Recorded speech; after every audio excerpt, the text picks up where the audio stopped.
উদ্যোগে একটা ব্যবসার আয়োজন, মেলার আয়োজন হবে। আমরা লিখেছি একটা, ওরা বুঝেছে আর একটা। পোস্টার আমাদের, সাউন্ড সিস্টেম আমাদের, সব আমাদের, ব্যবসা ওদের। কথা বুঝলেন না? বুঝলেন না? মানুষ হাত ধরে কান্না করে বলছে, হুজুর আমার জন্য একটু দোয়া করেন, আমার ছেলে আমারে ধরে মারে। ভাগ আমার পছন্দ হয় নাই। এর শিয়ালে ভাগ পারে, রাজা মশাই এর ভাগাভাগির কি আছে কন্ত দেখি। সকালবেলা ক্ষুধাটা ছোট থাকে, তো ওই সময় আপনি খরগোশটা খাবেন। দুপুরে ক্ষুধাটা একটু বড় লাগে, ওই সময় গরুটা খাবেন। আর রাত্রিবেলায় ক্ষুধাটা মিডিয়ামে থাকে, ওই সময় ছাগল খাবেন। এখানে ভাগাভাগির কি? খুবই বিশুদ্ধ, অথচ বিশুদ্ধতা কারে কয় আপনি নিজেই জানেন না। তো এইভাবে বিচার করতে গেলে তো সমস্যা।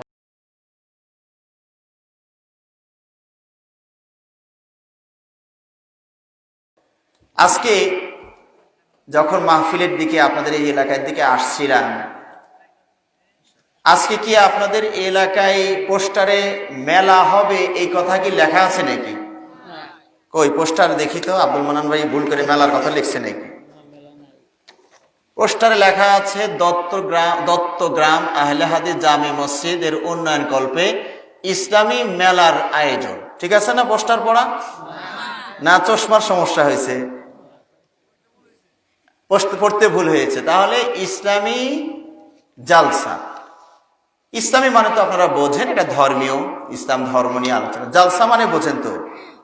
জালসা মানে কি? এই তো সমস্যা। জালসা মানে তো মেলা। এখন যদি আমি বলি জালসা মানে মেলা, তারপর যেহেতু অর্থই বোঝেন না, তো মাথা ঝুঁকানো ছাড়া তো উপায় নাই। তো আমাদের হিডিংটা সম্পর্কে আমরা অবগত নই। কেউ আমরা লিখি ইসলামী মাহফিল, কেউ আমরা লিখি ওয়াজ মাহফিল, কেউ আমরা লিখি ইসলামী জালসা। আসলে জালসাতুন এটা আরবি শব্দ। জালসাতুন মানে বৈঠক।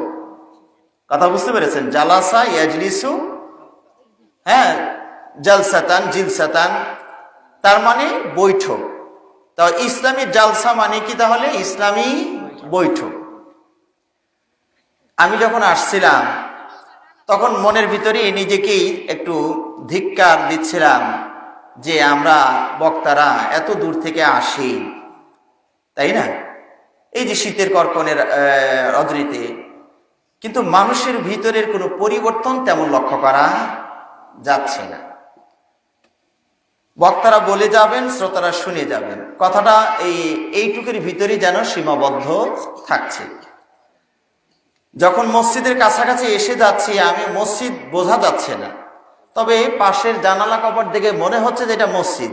কারণ পাশে যেভাবে বাজার বসেছে তাতে মসজিদ যে কোন জায়গায় খুঁজে পাওয়া মুশকিল হয়ে গিয়েছে। তখন চলছিল এশার জামাত। মসজিদে হয়তো কয়েকজন মানুষ ঢুকেছেন, প্রবেশ করেছেন, কিন্তু পাশেই জমজমাট মেলা আয়োজন চলছে। আমি আপনাদের কথা বলছি না, প্রায় সব মাহফিলেরই একই অবস্থা। কথা বুঝলেন না? বুঝলেন না? আমরা ইসলামী জলসা লিখলেও দোকানদাররা মনে করে যে আমাদের কি তো ডাকলো রে। ওদের সাইনবোর্ডও লাগে না, পোস্টারও লাগে না, কোনো খরচ নাই। লিখলেন ইসলামী জালসা, আর আমাদের এলাকার যত ব্যবসায়ী লোক মনে আছে মনে করলো যে হ্যাঁ এখানে একটা ব্যবসার আয়োজন হবে। কত তারিখে? আজকে 18 তারিখ। 18 তারিখ দত্তগ্রাম আহলে হাদিস জামে মসজিদের উদ্যোগে একটা ব্যবসার আয়োজন, মেলার আয়োজন হবে। আমরা লিখেছি একটা, ওরা বুঝেছে আর একটা। পোস্টার আমাদের, সাউন্ড সিস্টেম আমাদের, সব আমাদের, ব্যবসা ওদের। কথা বুঝলেন না? বুঝলেন না? এটা কি দুঃখের সংবাদ না সুখের সংবাদ? দুঃখের সংবাদ নাকি না বুঝে দুঃখের সুখের সংবাদ? সুখের সংবাদ।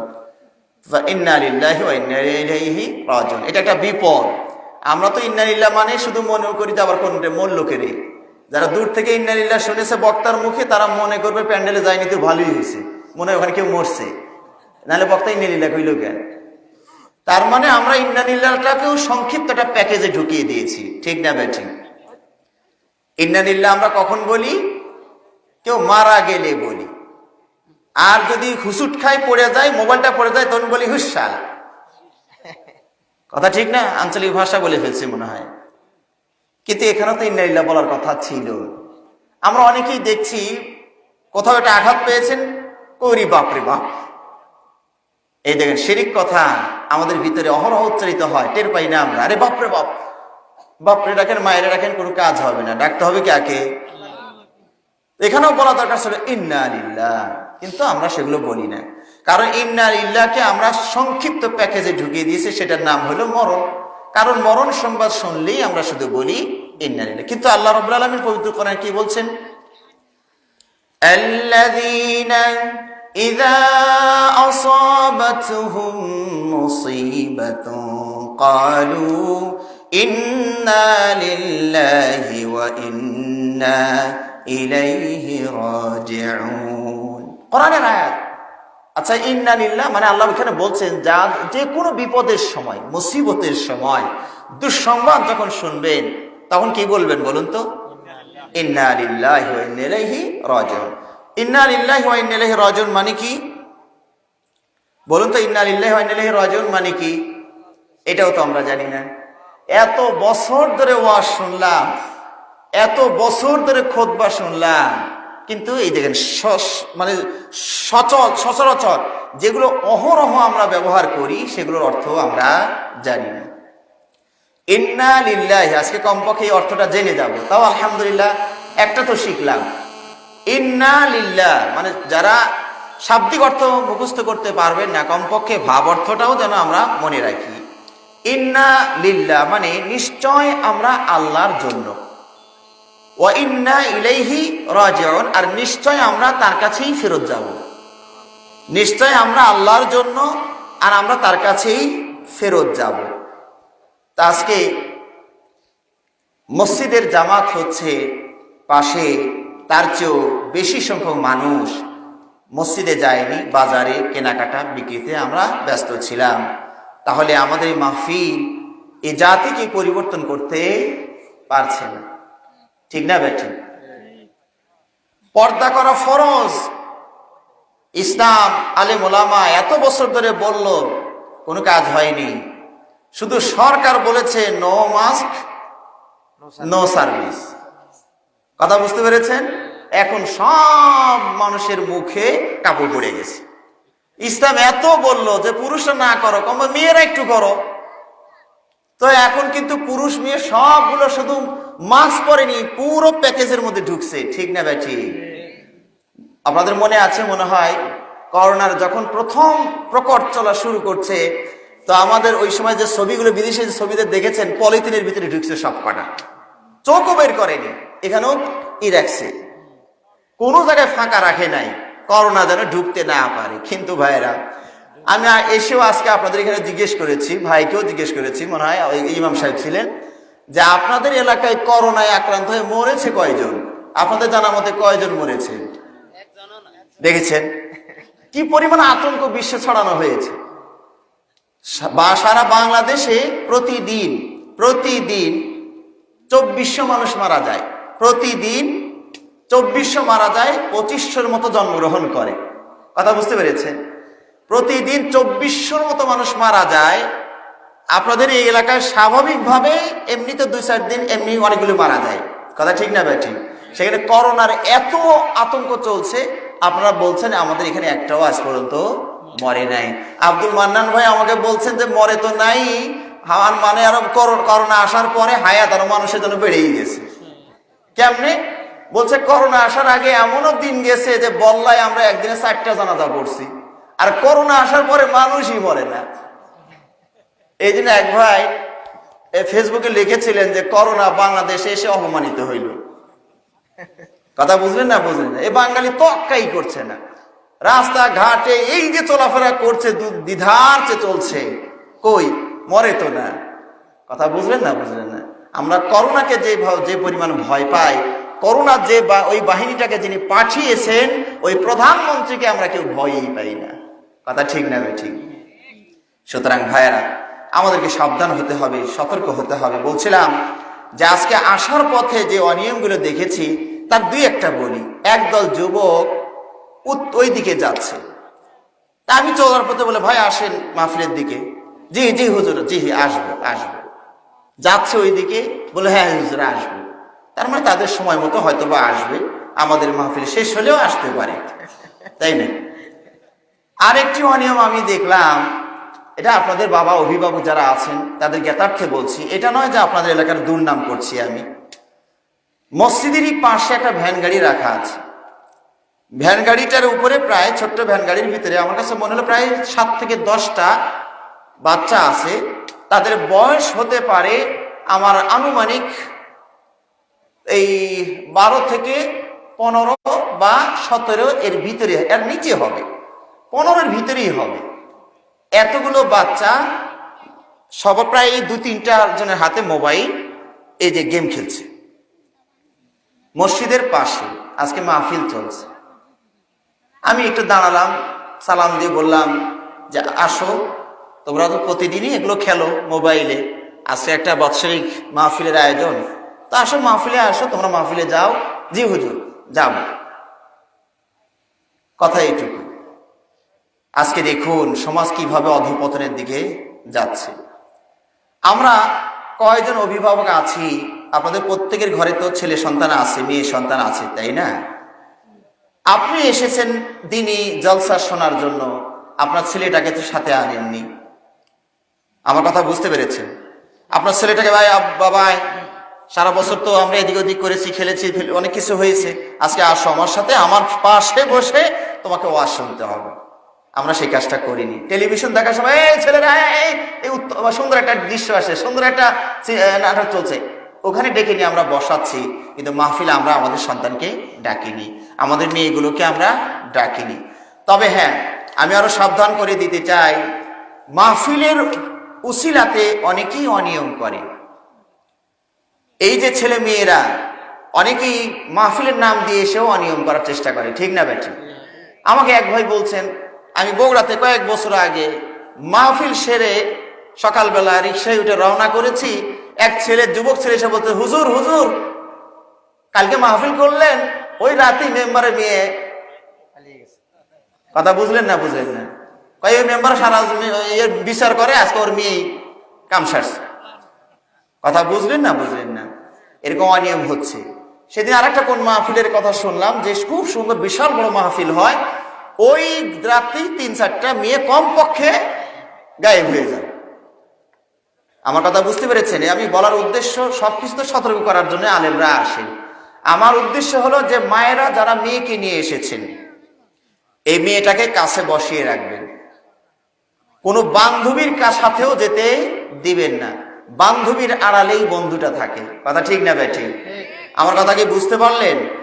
আপনি মনে করছেন যে ওটা তো মরিয়ম, ওটার বান্ধবী, আচ্ছা যাও, আম্মু ওই যে আমার বান্ধবী আসছে, ওর সাথে একটু যাই, আচ্ছা যাও। কিন্তু বান্ধবীর পরে যে বন্ধু অপেক্ষা করছে, এটা তার আমি আপনি জানি না। ওই বান্ধবী নিয়ে যা বন্ধুর কাছে নিয়ে তুলে দিয়ে আসবে। কথাটা বুঝলেন না? বুঝলেন না? এই জন্য সব দিক থেকে আমাদের সতর্ক থাকা উচিত। আল্লাহ রাব্বুল আলামিন আমাদের তৌফিক দান করুন, আমিন। এই জন্য মা বোন যারা এসেছেন ওয়াজ শুনতে, ছেলে মেয়েদেরকে কাছে নিয়ে বসুন। হ্যাঁ, কোথাও যাওয়ার দরকার নাই, আপনার পাশে পাশে রাখুন। আর আপনারা যারা মুরব্বী আছেন, তারাও ইনশাআল্লাহ চেষ্টা করবেন ছেলেদেরকে সাথে করে নিয়ে মাহফিলে আসবেন। আল্লাহ আমাদেরকে তৌফিক দান করুন, আমিন। কারণ আমাদের ছেলেদেরকে আজকে আমরা দিন থেকে সরিয়ে দিয়েছি। কয়েক বছর, 2 বছর আগে মনে হয় ময়মনসিংহ মাহফিল সেরে নেমেছি, এক বৃদ্ধ মানুষ হাত ধরে কান্না করে বলছে, হুজুর আমার জন্য একটু দোয়া করেন, আমার ছেলে আমারে ধরে মারে। ইন্না লিল্লাহি ওয়া ইন্না ইলাইহি রাজিউন। এটা একটা বিপদ। ছেলে বাবাকে মারে, এই দুঃখ তো আর রাখার জায়গা আছে? কিন্তু বাবারা, আমাদেরকে তো একটু খেয়াল করতে হবে যে আমাদের কোনো ত্রুটি আছে কি না।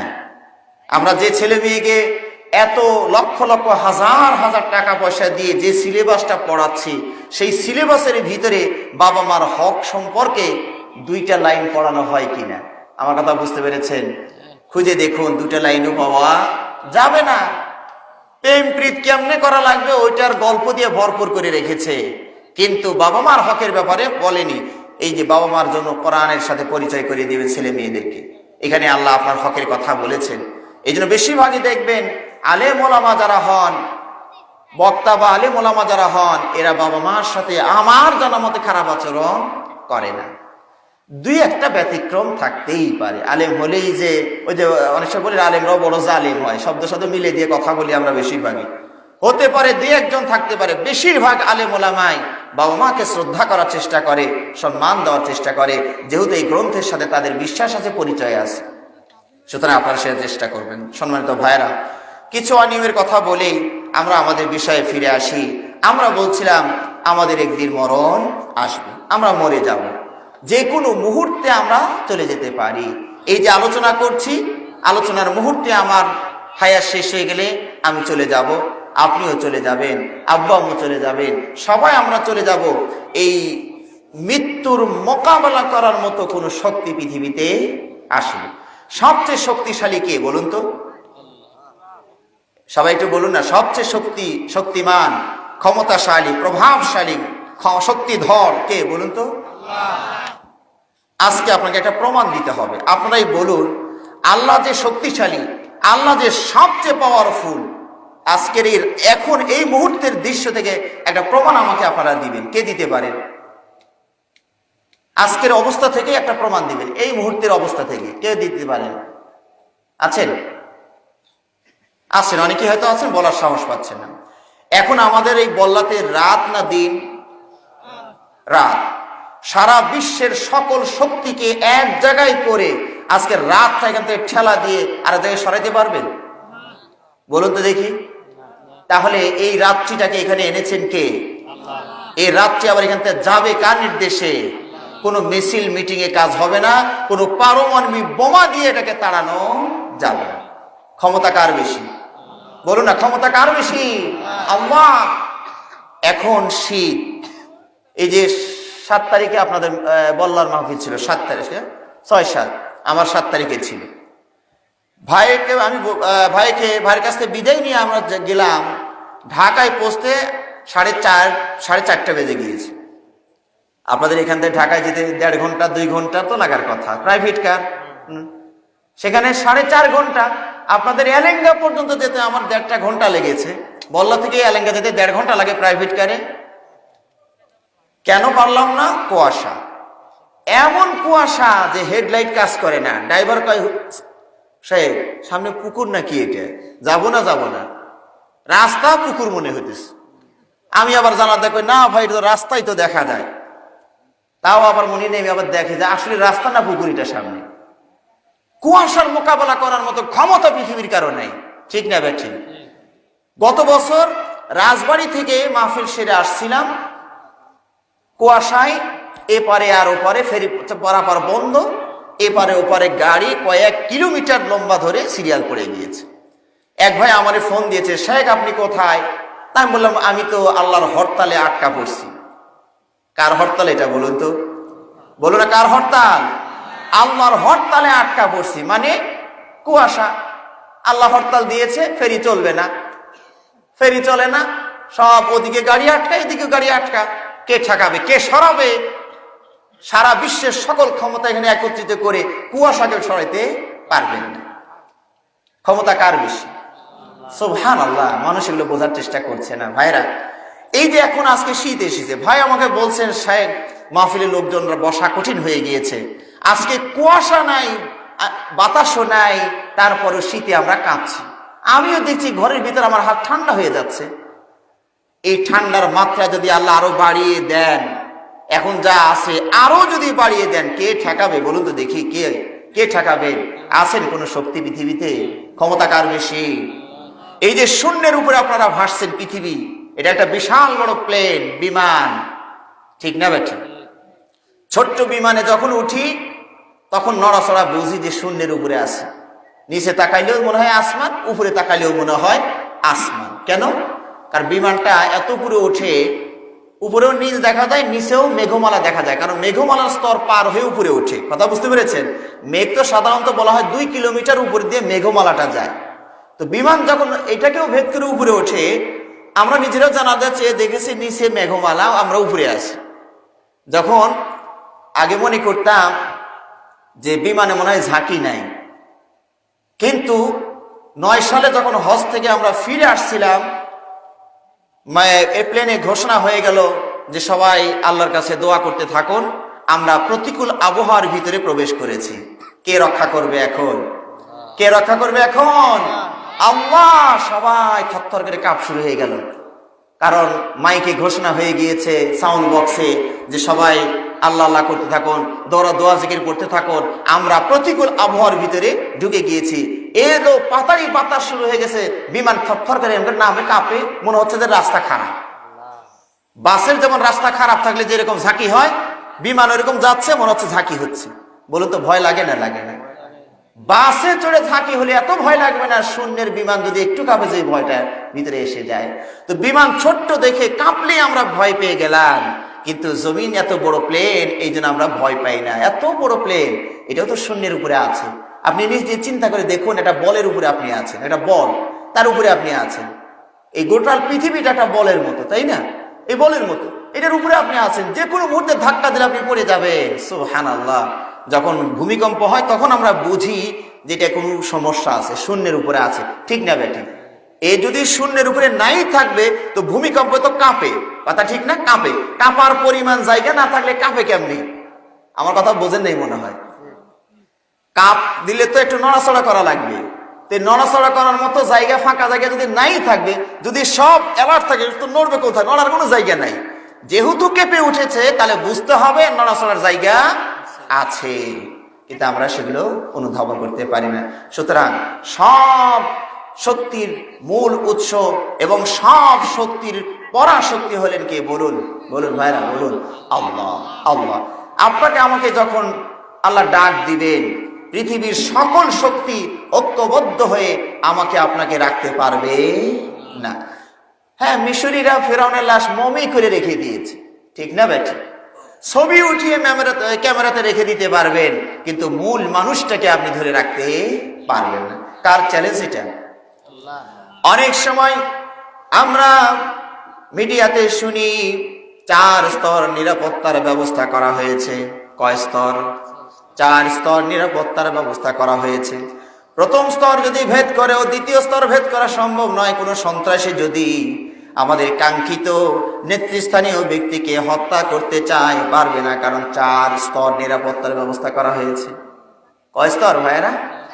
4 স্তর নিরাপত্তার ব্যবস্থা করা হয়েছে। কিন্তু মালাকুল মউত যেদিন এসে যাবে, মউত যেদিন এসে যাবে, তখন কয় স্তর দিয়ে ওরে ঠেকাবেন? বলুন না ভাই, কোন স্তর ঠেকাতে পারবে না। যে কোনো মুহূর্তে আপনাকে আমাকে চলে যেতে হবে। এই মৃত্যুকে ঠেকানোর মতো কোনো শক্তি আমাদের নাই। কেউ দেখুন মরার সাথে সাথে চলে যাচ্ছে, কেউ পেটেই মারা যাচ্ছে, কেউ আসার পরে মারা যাচ্ছে, কেউ 2-4 বছর পরে মারা যাচ্ছে, 10 বছর, 15 বছর। আসার সিরিয়াল আছে, যাওয়ার কোনো সিরিয়াল। ভাইরা, আমার কথা কি বুঝতে পারছেন? আপনি আগে আসছেন না আপনার বাবা আগে আসছে? না না, যারা চুপ থাকলেন তারা মনে হয় উল্টে আসছে না, শীতে সবাই উল্টা পাল্টাই হয়ে গেছে। আপনি পৃথিবীতে আগে আসছেন না আপনার বাবা আগে আসছে? বড় ভাই আগে আসছেন না ছোট ভাই আগে আসছেন? আসার তো সিরিয়াল আছে, কিন্তু যাওয়ার কোনো সিরিয়াল নাই। 80 বছরের বাবা, বৃদ্ধ বাবা, বিছানায় শুয়ে প্যারালাইসিসের রোগী হয়ে কাতরাচ্ছেন। 5 বছরের 2 বছরের বাচ্চা দুনিয়া থেকে মুখের সামনে চলে যাচ্ছে, ঠিক কিনা? কেউ ঠেকাইতে পারবে না। আসার সিরিয়াল আছে, যাওয়ার কোনো সিরিয়াল নাই। আপনি একথা ভাবতে পারবেন না যে আমি বড় ভাই আগে আসছে, ওনারে আগে যাবে, আমি পরে যাব। কোনো সিরিয়াল নাই ভাইরা। যে কোনো মুহূর্তে ডাক করলে আমি আপনি চলে যেতে বাধ্য। এবং আমরা ফেরত টিকিট কেটেছি না কাটবো? দুনিয়াতে যে আমরা এসেছি, আবার চলে যাব, ফেরত টিকিট কেটেছি না কাটবো? কেটেছি ভাইরা, কেটেছি। শুধু কাটিনি, কনফার্ম রিকনফার্মও করেছি। বিমানে যদি টিকিট কাটেন তো এটা আবার 2টা সিস্টেম। একটা কাটলেন, কবে যাবেন ওটাকে কনফার্ম করা লাগে, শেষের দিকে এসে আবার রিকনফার্ম করা লাগে যে হ্যাঁ আমি যাচ্ছি, নিশ্চিত যাচ্ছি। এরপরে আর চেঞ্জ করলে টাকা আপনার জরিমানা হবে, বিমান কর্তৃপক্ষ আর বুঝবে না। আমরা মরণের টিকিট কেটে নিয়ে আসছি, কনফার্ম করেছি, রিকনফার্মও করেছি। তবে মালাকুল মউতের বাড়ি চিনতে যেটুক সময় লাগে ওইটুকু, নাকি? মালাকুল মউত আপনার বাড়ি চেনে না? চেনে না? দাদারে নিয়ে গেছে, রাস্তা চেনে নাই। আমার আসতে কষ্ট হয়েছে, আসতে জিজ্ঞেস করে কাগজি কি জানি, কাগজি গ্রাম না কি জানি পাড়া, কাগজি পাড়া। ভাই আমার কয় যে কাগজি পাড়া আসেন, তারপরে এদিকে আসলে পাওয়া যাবে। কাগজি পাড়াই খুঁজে পাই না। তারপরে কষ্ট মষ্ট করে ম্যাপ দেখে, গুগল দেখে জিজ্ঞেস করে, তাও কোন রকম আসতে দেরি হয়ে গিয়েছে। মালাকুল মউতের মনে হয় 10 জায়গায় জিজ্ঞেস করতে হবে, নাকি?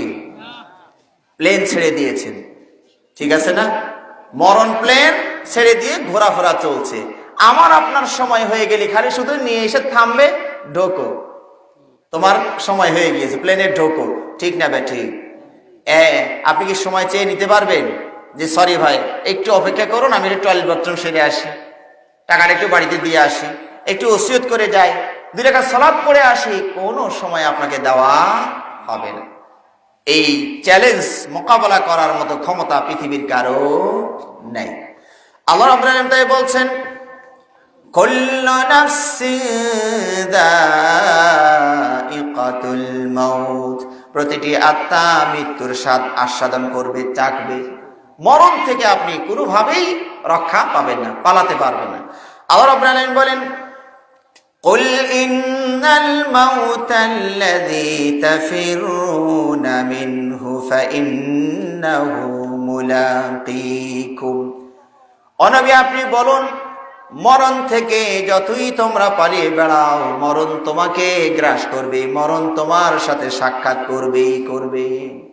আল্লাহ রাব্বুল আলামিন আরো বলেন, আইনামা তাকুনু ইউদরিকুমুল মাউত ওয়ালাউ কুনতুম ফি বুরুজিম মুশাইয়াদা। যেখানেই থাকো না কেন, চ্যালেঞ্জ, এই চ্যালেঞ্জ মোকাবেলা করার কোনো ক্ষমতা শক্তি কারো নেই। ও যুবক ভাইরা, ও মায়েরা, বোনেরা, আল্লাহ চ্যালেঞ্জ শুনে দিয়েছেন, আইনামা তাকুনু, যেখানেই থাকো না কেন, জমিনের ভিতরে, জমিনের উপরে, শূন্যের উপরে, পাহাড়ের ভিতরে, সাগরের নিচে, যেখানেই থাকুন না কেন, মৃত্যু আপনাকে পেয়ে বসবে। ইউদরিকুমুল মাউত, মৃত্যু তোমাদেরকে পেয়ে বসবে। এই মৃত্যু থেকে রক্ষা পাওয়ার কোনো উপায় আমাদের কাছে নেই। মরণ নেই শুধুমাত্র একজনের, তার নাম কি? সবাই একটু জোরে বলুন না, তার নাম কি? আল্লাহু লা ইলাহা ইল্লাহু আল হাইয়ুল কাইয়্যুম। আল্লাহ, তিনি ছাড়া কোনো ইলাহ নেই, তিনি হচ্ছেন চিরঞ্জীব, তিনি হচ্ছেন চিরস্থায়ী। সুবহানাল্লাহ। আল্লাহ আছেন, ছিলেন, থাকবেন, এই বৈশিষ্ট্য যোগ্যতা আল্লাহ ছাড়ার কারো নাই। আমরা অনেক সময় রাজনৈতিক নেতৃবৃন্দের প্রতি অতিরিক্ত শ্রদ্ধা প্রদর্শনের সময় বলে ফেলি, চিরঞ্জীব, তুমি চিরঞ্জীব, তুমি অমর হয়ে আছো। চিরঞ্জীব শব্দ ব্যবহার করা শুরু হয়ে গিয়েছে। ইন্না লিল্লাহি ওয়া ইন্না ইলাইহি রাজিউন। মরে গেছে লোকটা, তারও চিরঞ্জীব বলে প্রকাশ করছেন। কত বড় উল্টাপাল্টা কথা। সুতরাং চিরঞ্জীব একজনই, তার নাম কি? আল্লাহ রাব্বুল আলামিন আরো বলেন, ওয়া তাওয়াক্কাল আলাল হাইয়্যিল্লাযী লা ইয়ামুত, ভরসা করুন সেই আল্লাহর প্রতি, সেই সত্তার প্রতি যার কোনো মরণ নাই, যিনি মরবেন না। তাহলে ভরসা হবে কার উপরে? যার মরণ নাই। যার মরণ নাই তার উপরে ভরসা, যার মরণ আছে তার উপরে কোনো ভরসা নেই। ধরুন আপনি কোন একজন এমপি বা মন্ত্রীর নির্দেশে আপনি কাউকে হত্যা করলেন। ভরসাকে এমপি সাহেব, ভরসাকে চেয়ারম্যান সাহেব, ভরসাকে অমুক তমুক এসি, এসপি, ওসপি, মানে যার পদ আছে, যার উপরে ভরসা করে হত্যা করে আসলেন, হত্যা করার পরই শুনলেন যে উনি নিজেই মারা গেছে। এখন আপনারা কে বাঁচেন? কথা ঠিক না বেঠিক? এই জন্য এদের উপরে কারো উপরে ভরসা চলবে না। ভরসা শুধু কার উপরে করতে হবে বলুন তো? আল্লাহর উপরে, যার মরণ নেই। আর মরণ নাই কাদের? ওলিয়া উলিয়া গাউস কুতুবের মরণ নাই নাকি? কি বলেন, আছে না নাই? আমাদের সমাজে এই ভ্রান্ত আকীদা ছড়ানো হয়েছে, ওলিয়া উলিয়ারা মরে না। দলিল কি? কোরআন থেকে দলিল দেয়, আলা ইন্না আউলিয়া আল্লাহি লা খাউফুন আলাইহিম ওয়ালা হুম ইয়াহজানুন। মনে রেখো, স্মরণে রেখো, আল্লাহর ওলি যারা, তাদের কোনো চিন্তা নাই, তাদের কোনো ভয় নাই। এখানে মরণ নাই এ কথা বলা হয়নি, তারপর ওইটাই দলিল। কথা বুঝতে পেরেছেন? দলিল হলে এইটাই, এখানে মরণের কথা আল্লাহ বলেই নেই। সুতরাং অলি হই, গাউস কুতুব যাই হই না কেন, মরণ তারা আসে না নাই। আসলে আল্লাহর ওলি, আমরা যাকে তাকে আমরা আল্লাহর ওলি বলি, ঠিক না বেঠিক? আল্লাহর ওলি বলে আমরা যাকে তাকে সম্বোধন করি, আমরা কি কাউকে আল্লাহর ওলি বলতে পারি? হ্যাঁ ভাইরা, প্রশ্ন করেছে আপনাদেরকে, আমরা কি কাউকে আল্লাহর ওলি বলে সম্বোধন করতে পারি? তো 12 আউলিয়ার দেশ কেন বললেন? ওলির বহু বচন আউলিয়া। আউলিয়া কেন বললেন? আসলে ওলি কাকে বলা হয় এটা বোঝার চেষ্টা করতে হবে, এবং এই ডিগ্রিটা আমরা কাউকে দিতে পারি কিনা এটাও তো খেয়াল করতে হবে। ল জানি না কিন্তু লয়ার হয়ে বসে আছি, আইন জানি না বিচারের আসনটা আমারই, তাহলে তো এলোমেলো লাগবেই। আমার কথা বুঝতে পেরেছেন? কে ওলি কে ওলি নয় এই কথাটা বলার জন্য আপনার ওই পরিমাণ যোগ্যতা লাগবে কিনা, যে কে ওলি কে ওলি নয়, কি পরিমাণ গুণাবলী থাকলে একে আল্লাহর ওলি বলা যায় আর একে বলা যায় না, এই পূর্ব অভিজ্ঞতা পূর্ব জ্ঞান আপনার থাকা লাগবে, তাহলেই না আপনি বিচারটা করতে পারবেন। কথা ঠিক না ভাই? ঠিক। এখন যদি ওই রকম হন, যেমন ভাবে কয়েক বছর আগে আমার এক বিয়াই বলছিলেন যে বিয়াই পশ্চিম পাড়ার মেয়েদের কোরআন পড়া খুবই বিশুদ্ধ। আমি বললাম যে বিয়ে আপনি কি কোরআন পড়া জানেন? কয় না জানলে কি হবে, শুনলেই বোঝা যায়। এই যদি হয় বিচারক, কথা বুঝতে পেরেছেন? কোরআন পড়ার সময় মদ আছে, মাখরাজ আছে, তাজউইদ আছে, কত কিছু সিফাত আছে, কোন অক্ষরটা কোন জায়গা থেকে উচ্চারণ করলে বিশুদ্ধ হয় আপনি বুঝলেনই না, কয় ওর কোরআন পড়া খুবই বিশুদ্ধ, অথচ বিশুদ্ধতা কারে কয় ও আপনি নিজেই জানেন না। তো এইভাবে বিচার করতে গেলে তো সমস্যা। কয়েকদিন আগে আমাদের এলাকায় একটা পাগল আসছে, পাগলে নাকি ফটর ফটর করে খালি ইংরেজি কয়। তার মানে আমাদের দেশে মানুষ যদি টিটা একটু কথার মধ্যে টি উচ্চারণ করে মনে করে যে ইংরেজি কইতেছে। আবার কথা বুঝতে পেরেছেন? তো ফটর ফটর করে ইংরেজি বলে না কি বলে, আপনি তো ইংরেজি বিষয়ে আপনাকে জানতে হবে যে ইংরেজি উচ্চারণটা কেমন, কথা বলে কেমন, ওটা না বুঝে যদি ফটর ফটর ইংরেজি মারেও তার তো সমস্যা। বিচারক হয়ে গেলেন কিন্তু বিচারক তো আপনি ওই আইনই তো জানেন না, বিশ্ব ভাষাই তো আপনি বোঝেন না, তো ইংরেজি কয় না কি কয় আপনি বুঝবেন কেমনি? আমার কথা বুঝতে পেরেছেন? সুতরাং আল্লাহর ওলি এই কথাটা আমরা আসলে কাউকেই বলতে পারি না, এটা বলার মালিক একমাত্র কে? আল্লাহ। কেন ওলি কাকে বলা হয়? আজকের এই মাহফিল থেকে কমপক্ষে এইটুক জ্ঞান নিয়ে যায়, ওলি কাকে বলা হয়। আল্লাহ রাব্বুল আলামিন বলেন ইন আউলিয়াউহু ইল্লাল মুত্তাকুন। আল্লাহর ওলি হলো শুধুমাত্র মুত্তাকিরা। কারা বলুন তো? আল্লাহর ওলি কারা? মুত্তাকিরা হবেন আল্লাহর ওলি। এখন মুত্তাকি আবার কাকে বলা হয় ওটাও তো জানতে হবে। মুত্তাকি বলা হয় যাদের কলবের ভিতরে আল্লাহর ভয় আছে। কোথায় আছে বলুন না? অন্তরের ভিতরে। কার ভয় আছে? সবাই একটু বলুন না, কার ভয় আছে? আল্লাহর ভয় আছে। এখন অন্তরের মালিক কে? আমার ভিতরে আল্লাহর ভয় আছে না নাই? আমার অন্তরের ভিতরে, আপনার অন্তরের ভিতরে আল্লাহর ভয় আছে না নাই আমরা কি কেউ বুঝতে পারি? অন্তর্যামী কে? বলুন না সবাই, অন্তর্যামী কে? ইন্নাল্লাহা আলিমুম বিযাতিস সুদূর। এইজন্য আমি মাঝে মাঝে বলি ইসলামিক গানের নাম দিয়ে কিছু গান বের হয়েছে যার ভিতরে শিরিক আছে। ঠিক না ভাই? ঠিক। আমারই মনের মাঝে পেয়েছি যে বেদনা, জানি মুহাম্মদ শাহে মদিনা, শাহে মদিনা। ইসলামী গান শিরকে ভরপুর, টের পান নাই আপনারা কেউ? বলা হচ্ছে কি আমারই মনের মাঝে পেয়েছি যে বেদনা, জানে মুহাম্মদ শাহে মদিনা। আমার মনের মাঝে যে বেদনা পেয়েছে এটা কে জানে? গজলে বলা হচ্ছে। কে জানে? আপনারা বলুন তো কে জানে? সবাই একটু বলুন না কে জানে? কিন্তু গজলে বলা হচ্ছে জানে মুহাম্মদ শাহে মদিনা, মদিনার বাদশাহ মুহাম্মদ এটা জানে। মুহাম্মদ কি অন্তরে কথা জানে? মুহাম্মদ সাল্লাল্লাহু আলাইহি ওয়াসাল্লাম যদি অন্তরে কথা জানতেন তাহলে তাকে প্রতারণা দিয়ে 70 জন সাহাবা, কোন কোন 10 জন সাহাবা, দুইটা ঘটনা আছে, ফাঁকি দিয়ে নিয়ে চলে গিয়ে সাহাবাদেরকে হত্যা করলেন। তারা বুঝাইলেন যে আমাদের এলাকা মুসলমান হয়ে গিয়েছে, কোরআন শিক্ষার দরকার, দিন শিখানোর দরকার, আপনার কিছু ছাত্র ওস্তাদ আমাদেরকে দেন। আল্লাহ নবী সাল্লাল্লাহু আলাইহি ওয়াসাল্লাম যদি অন্তরে খবর জানতেন তাহলে বলতেন ওই মিয়া বলো কি আর ভিতরে কি, ঠিক না বে ঠিক, ওখানে সাইজ করে দিতেন, ঠিক না বে ঠিক। কিন্তু অন্তরে খবর জানেন কে? শুধু আল্লাহ।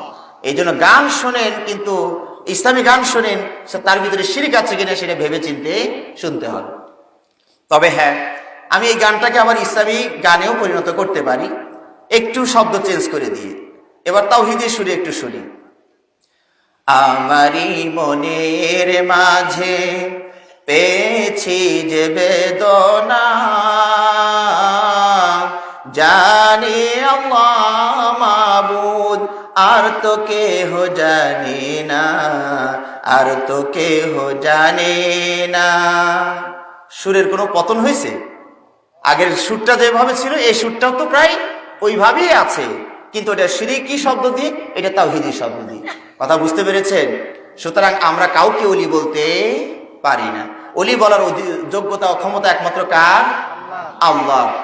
সুতরাং আমরা বলি অমুক ওলি। আমাদের দেশের মানুষ তো কাপড় সব খুলে ফেললেই আল্লাহর ওলি হয়ে যায়। কথা ঠিক না ভাই? ঠিক। যা বলি ঘটনা বাস্তবে আছে বলেই বলছি, বানিয়ে বলছি না। 2 বছর আগে মনে হয় ঢাকার 300 ফিট রাস্তায় ওই সাইডে একটা মাহফিল। তা আমরা ভাই ঠিকানা, ঠিকানা বেশি বেশি কষ্ট করা লাগবে না, আপনি 300 ফিট পার হয়ে একটু আসলেই জিজ্ঞেস করবেন ন্যাংটা পীরের মাজার কোনটা। তাই আমি বললাম পোড়া কপাল, যাবো মাহফিলে, এছাড়া ভালো কোনো ঠিকানা আর কিছু নাই, এই ন্যাংটা পীরের মাজার ঠিকানা। এটাই এখন এদের লাগে পরিচিত। তাহলে এই পীরের নাম কি বলেন তো? এইটা আল্লাহর ওলি হয়ে বসে হয়েছে, যার গায়ে কাপড় ছিল না, লম্বা হয়ে চলেছে। এবং আজিমপুর কবরস্থানেও গিয়ে দেখবেন ল্যাংটা বাবার মাজার। ওখানে আজিমপুর কবরস্থানে দক্ষিণ পাশে একটা মাজার আছে, ওখানে লেখা আছে ন্যাংটা বাবার মাজার। যে বাবা ন্যাংটা হয়ে চলছে, গায়ে কাপড় রাখে নাই, এইলা আমাদের দেশের ওলি হয়ে বসে হয়েছে। তাহলে আমাদের ওলি কত সস্তা! কথা বুঝতে পেরেছেন? সব খুলে ফেললেই আল্লাহর ওলি হয়ে যায়। নাউযুবিল্লাহি মিন যালিক। এদের একবার এক বলছে যে এরকম ন্যাংটা পীর বাজারে যাওয়া আসা করে, কাপড় পরতে বললে কয় যে ওই মানুষ আছে যে আমি কাপড় পরবো। কয়েকগুলো কি? কইলে তো কুত্তা, মানুষ নাই। কইলে যা আছে সব কুত্তা কুকুর, তোদের সামনে আমার পর্দা কিসে? তার একদিন আবার দৌড়াইছে এক দোকানে, একটা কাপড় দাও, একটা কাপড় দাও। কয় কেন? তুমি সারা বছর এইভাবে চলো, কাপড় লাগে না, আজকে আবার কাপড় লাগছে। কয় ওদিক দিয়ে একটা মানুষ ঢুকছে। তার মানে কয় ওদিক দিয়ে আর এক ন্যাংটাই ঢুকছে, ওইটা হইলো মানুষ। কথা বুঝতে পেরেছেন? এই ন্যাংটা এখন কাপড় পরতেছে যেহেতু বাজারে আর একটা মানুষ ঢুকছে। আর মানুষগুলো কি কাপড় পরা মানুষগুলো সব হলো কুত্তা, ছাগল, বেড়া, বিড়িয়া। তোদের সামনে আমার পর্দা কিসের? এরাই হলো আল্লাহর ওলি।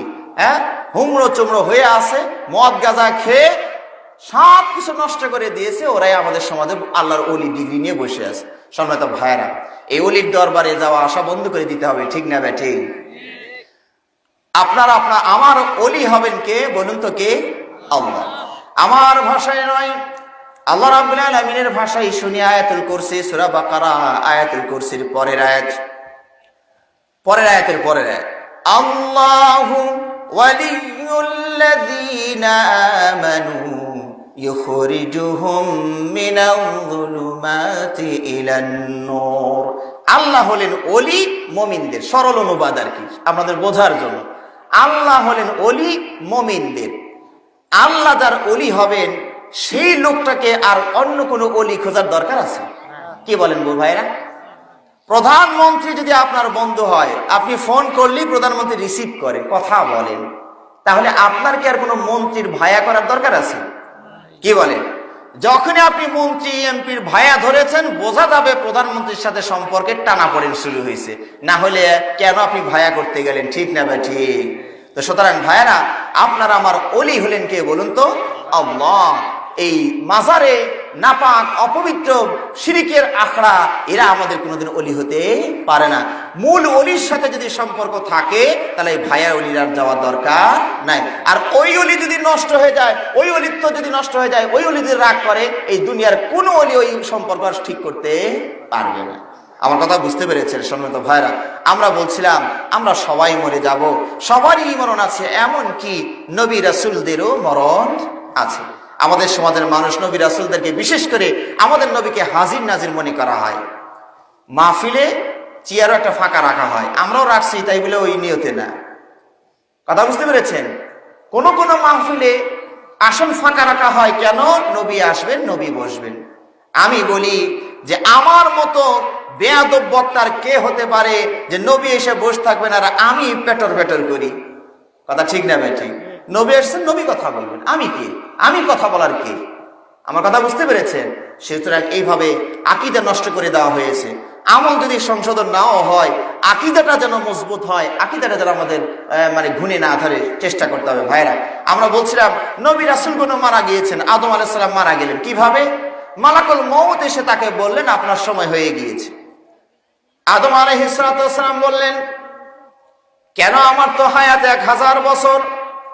আল্লাহ রাব্বুল আলামিন আদমকে তার হায়াতের কথা জানিয়ে দিয়েছিলেন 1000 বছর, কিন্তু 40 বছর আগেই মালাকুল মউত আদমের কাছে উপস্থিত। ফেরেশতা বললেন আপনার সময় শেষ। আদম বলছেন না, আমার আরো 40 বছর আছে। ফেরেশতা বলছেন আপনি না আপনার ছেলে দাউদকে ওই বয়সটা দিয়ে দিয়েছেন। রূহের জগতে আল্লাহ রাব্বুল আলামিন যখন আদম আলাইহিস সালামের পৃষ্ঠদেশে হাত দিয়ে, পিঠে হাত দিয়ে তার সন্তান কিয়ামত পর্যন্ত যত সন্তান আসবে প্রজেক্টরের মতো সব দেখিয়ে দিলেন, আদমে যে সন্তানগুলো তোমার আসবে। দেখছেন এর মাঝে একজন শিশু, একটা রূহ চকচক করছে, ঝলমল করছে। আল্লাহকে জিজ্ঞেস করলেন, আদম আল্লাহকে জিজ্ঞেস করলেন আল্লাহ এই ছেলেটার নাম কি? বলে যে তোমার ছেলে দাউদ আলাইহিস সালাম বয়স কত দিয়েছেন? 60 বছর। আল্লাহ রাব্বুল আলামিন এত সুন্দর ফুটফুটে বাচ্চা মাত্র 60 বছরের হায়াত দিয়েছেন, আমারে দিয়েছেন। আমি বাবা, আমারে দিয়েছেন 1000 বছর। আমি আমার হায়াত থেকে আমার ছেলে দাউদকে 40 বছর দিয়ে দিলাম। আমার থেকে কেটে ওরে আর 40 বছর দিয়ে 100 বছর পুড়িয়ে দেন। অর্থাৎ লেনদেন হয়ে গেছে রুহের জগতে। কথা বুঝতে পেরেছেন? দুনিয়াতে আসার পরে আদম গেছেন ভুলে, কিন্তু ভুলে গেলে কি আর কাজ হয়েছে নাকি? লেনদেন হয়ে গেছে ওখানে, হায়াত বাড়েনি, তবে এখান থেকে ওখানে গেছে। কথা বুঝতে পেরেছেন? দুইজনের মিলে 1060 বছর, দুইজন মিলে 1060 বছর। তো বাবা যদি ছেলেকে দিয়ে থাকে আর আল্লাহ যদি এটা গ্রহণ করে থাকেন, তো এখানে আর বিকল্প রাস্তা পাওয়া যাবে না। আদম আলাইহিস সালাম ওই 40 বছর থাকতেই দুনিয়া থেকে তাকে চলে যেতে হয়েছে। মূসা আলাইহিস সালাম মালাকুল মউত এসে যখন বললেন মূসা আপনার যাওয়ার সময় হয়ে গিয়েছে, আপনি প্রস্তুতি গ্রহণ করুন। মালাকুল মউতকে এই কথা শোনা মাত্র পটাং করে একটা থাপ্পড় দিয়ে দিয়েছেন। তোমার কাম খালি নেওয়াই, আমার কাম কত বাকি, তুমি খালি নেওয়ার তালিয়ে থাকো। কথা বুঝতে পেরেছেন? দিয়েছে একটা থাপ্পড়। এক থাপ্পড়ে মালাকুল মউতের চোখ একটা নষ্ট হয়ে গিয়েছে। এটা হাদিসের কথা, বুখারীর হাদিস। মালাকুল মউত ফিরে গিয়েছেন আল্লাহর কাছে। আল্লাহ এমন এক বান্দার কাছে পাঠিয়েছেন, এ তো মরতেই চায় না, এই দেখেন কি করে দিয়েছে। মালাকুল মউতের একটু রাগ হয়েছিল, উনি একটা দিতে চাইছিলেন, কিন্তু পরের অ্যাকশন সহ্য করতে পারবেন কিনা ভেবে আর দেন নাই। কথা বুঝলেন না? বুঝলেন না? তো ফেরত গেছেন আল্লাহর কাছে। আল্লাহ দেখেন থাপ্পড় দিয়ে কি করেছেন, মরতে চাই নাই, দেন আমার কি করে দিয়েছে। এখন আল্লাহর হাসপাতালে ভর্তি হলে কি আর 2-1 বছর খরচ করে থাকা লাগবে নাকি? সঙ্গে সঙ্গে আল্লাহ ভালো করে দিলেন চোখটা। যাও মূসাকে অফার দিয়ে দাও, একটা গরু, একটা ষাঁড় তার গায়ের উপরে হাত রাখবে, এই হাতের নিচে যতগুলো লোম পশম, বোঝেন তো নাকি, লোম বা পশম পড়বে, ওই প্রত্যেকটা লোম আর পশমের বিনিময়ে মূসাকে 100 বছর করে হায়াত দেওয়া হবে, পেট ভরা হায়াত। কথা বুঝতে পেরেছে? তৃপ্তি সহ হায়াত। মালাকুল মউত এসে বললেন আল্লাহ রাব্বুল আলামিন আপনাকে এই অফার দিয়েছেন। মূসা আলাইহিস সালাম বললেন বুঝলাম তো, তারপরে কি? একটা গরুর গায়ে হাত রাখলাম, হাজার হাজার পশম সেখানে আমার হাতের নিচে পড়লো, প্রত্যেকটা পশমের বিনিময়ে 100 বছরের হায়াত পেলাম বা 1 বছরের হায়াত পেলাম, যেটাই হোক। এরপরে কি? এরপরে আমি আবার আসতেছি। কথা বুঝলেন না? বুঝলেন না? তো এরপরে আবার তুমি আসবাই? আমার কামই তো এটা, আমি তো আসবো আবার। মূসা আলাইহিস সালাম তখন বললেন তাহলে আর দেরি করে লাভ কি, চলে এখনই চলে যাই। সুবহানাল্লাহ, সুবহানাল্লাহ। তাহলে যার যখন সময় হচ্ছে চলে যাচ্ছেন। সুলাইমান আলাইহিস সালাম আল্লাহর নবী বাইতুল মাকদিস নির্মাণ করছেন। রাজমিস্ত্রি কারা জানেন নাকি? দুষ্ট জিন আর শয়তান। খালি জিন না, দুষ্ট জিন আর শয়তান দিয়ে রাজমিস্ত্রি কাজ করছেন, কারণ এত ভারী ভারী কাজ মানুষ করতে পারবে না। সুলাইমান আলাইহিস সালামের মতো শাসক, রাজা, নবী প্লাস শাসক পৃথিবীতে আর কাউকে তেমন পাওয়া যাবে না। কথা বুঝতে পেরেছেন? সুলাইমান আলাইহিস সালামের যুগে প্লেন আবিষ্কার হয়েছে। আমরা তো এখন আবিষ্কার করে খুব বড়াই করছি। সুলাইমান আলাইহিস সালামের যুগে কি প্লেন আবিষ্কার হয়েছে? গুদুহা শাহরুন ওয়া রাওয়াহুহা শাহরুন। তিনি সকাল বেলায় 1 মাসের পথ যান। কেমনে যান আল্লাহই জানে। বিকাল বেলায় 1 মাস ওই যুগের প্রযুক্তি হিসাবে 1 মাস যেতে যে যতদূর যাওয়া যায়, সুলাইমান আলাইহিস সালাম এক বেলায় সেই অতটুকু যেতে পারে। সুবহানাল্লাহ, কি প্রযুক্তি সেখানে সুলাইমান আলাইহিস সালামের হাতে ছিল। সুলাইমান আলাইহিস সালাম এমন সুন্দর করে কাঁচ দিয়ে নিচে ঘর বানালেন, গ্লাসের নিচে পানি আর উপর দিয়ে দিয়েছেন গ্লাস। থাই গ্লাস দেখে তো আপনারা অবাক হয়ে গেলেন, হায় হায় থাই গ্লাস। এই প্রযুক্তি তো সুলাইমান আলাইহিস সালামের যুগে ছিল। বিলকিসকে ওখানে হেঁটে নিয়ে যাবে, বিলকিস দেখছে হায় হায় রাজার দরজার সামনে এত পানি, আসে কি পানি? গ্লাসের নিচে পানি ঢেউ খাচ্ছে। উনি মনে করছে যে এখন তো পানি, তো উনি তোর কাপড় উঁচা করতেছে, পার হবে কেমনে? তো হেঁটে গিয়ে দেখে যে পানি নাই, কিন্তু কাপড় একটু তুলছে, বেশ কাপড় তুলে ফেলছে, পানি যেন না পড়ে। তাহলে এই যে প্রযুক্তি, থাই গ্লাস এখন আবিষ্কার হয়নি। সুলাইমান আলাইহিস সালামের যুগে কত উন্নত মানের গ্লাস ছিল যে ওটার মধ্যে হাঁটা যায়, চলা যায়। কথা বুঝলেন না? সুলাইমান আলাইহিস সালামের যুগে যে গতির তথ্য আল্লাহ দিয়েছেন কোরআনে, এই গতির ধারে কাছেও আজ পর্যন্ত কেউ পৌঁছতে পারেনি। আপনারা তথ্য এত দ্রুত পৌঁছাইতে পেরেছেন, কিন্তু বস্তু এত দ্রুত পৌঁছাইতে পারেন না। এখন আমি একটা মেসেজ লিখে সৌদি আরবে পাঠাবো, এই টিপ দেওয়ার মাত্র সৌদি আরবে চলে যায়, ঠিক না বেটা? এটা তথ্য। আসসালামু আলাইকুম ভাই, কেমন আছেন? ভালো আছেন? হ্যাঁ, আমাদের দোয়া করুন, আমরা সবাই ভালো আছি। লিখে টিপ মারলাম, মুহূর্তের ভিতরে, 1 সেকেন্ডের ভিতরে আপনার ওই ভাইয়ের মোবাইলে 1000 মাইল দূরে, 6000 মাইল দূরে সেকেন্ডের ভিতরে চলে যাবে। তথ্য এত দ্রুত আপনারা নিয়ে যেতে পারছেন, আনতে পারছেন, কিন্তু বস্তুকে আনার জন্য এত দ্রুত আনা সম্ভব হচ্ছে না। বস্তুর জন্য কার্গো বিমান লাগে, ঠিক না বেঠিক?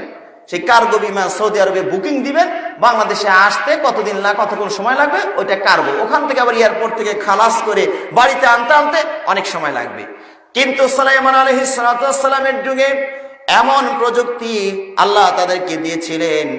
বিলকিস যখন সুলাইমানের সাথে সাক্ষাতের জন্য রওনা করেছেন, সুলাইমান আলাইহিস সালাম মন্ত্রী পরিষদের ভাষণে বললেন, কে আছে তোমাদের ভিতরে বিলকিসের সিংহাসনটা এখানে নিয়ে আসতে পারে? কে কত দ্রুত সিংহাসনটা আনতে পারে? একজন জিন বলল, আপনি এখানে বসে যতক্ষণ রাজদরবারে বসে আছেন, হতে পারে 10 মিনিট, 15 মিনিট, আধা ঘন্টা, 1 ঘন্টা, এই আপনি এখান থেকে ওঠার আগেই আমি সিংহাসন এনে দিতে পারবো। 1000 মাইল দূরে সাবা রাষ্ট্র, বিলকিসের সিংহাসনটা ছোট সিংহাসন নয়, আমার মতো ছোট চেয়ার নয়, সেটা বিশাল বড় একটা সিংহাসন, একটা ঘরের ভিতরে, এবং তার ধাপ অনেকগুলো, অনেক উপরে উঠে তিনি আলোচনা করতে মন্ত্রী পরিষদে, বিশাল বড় একটা সিংহাসন, সেইটাকে নিয়ে আসবে মাত্র এই আলোচনা যতক্ষণ আমি করছি, ধরুন আধা ঘন্টা 1 ঘন্টা, এর মধ্যে নিয়ে আসবে। সুলাইমান আলাইহিস সালাম তাদের সন্তুষ্ট নন, এর চেয়ে দ্রুত সময় কে এনে দিতে পারবে?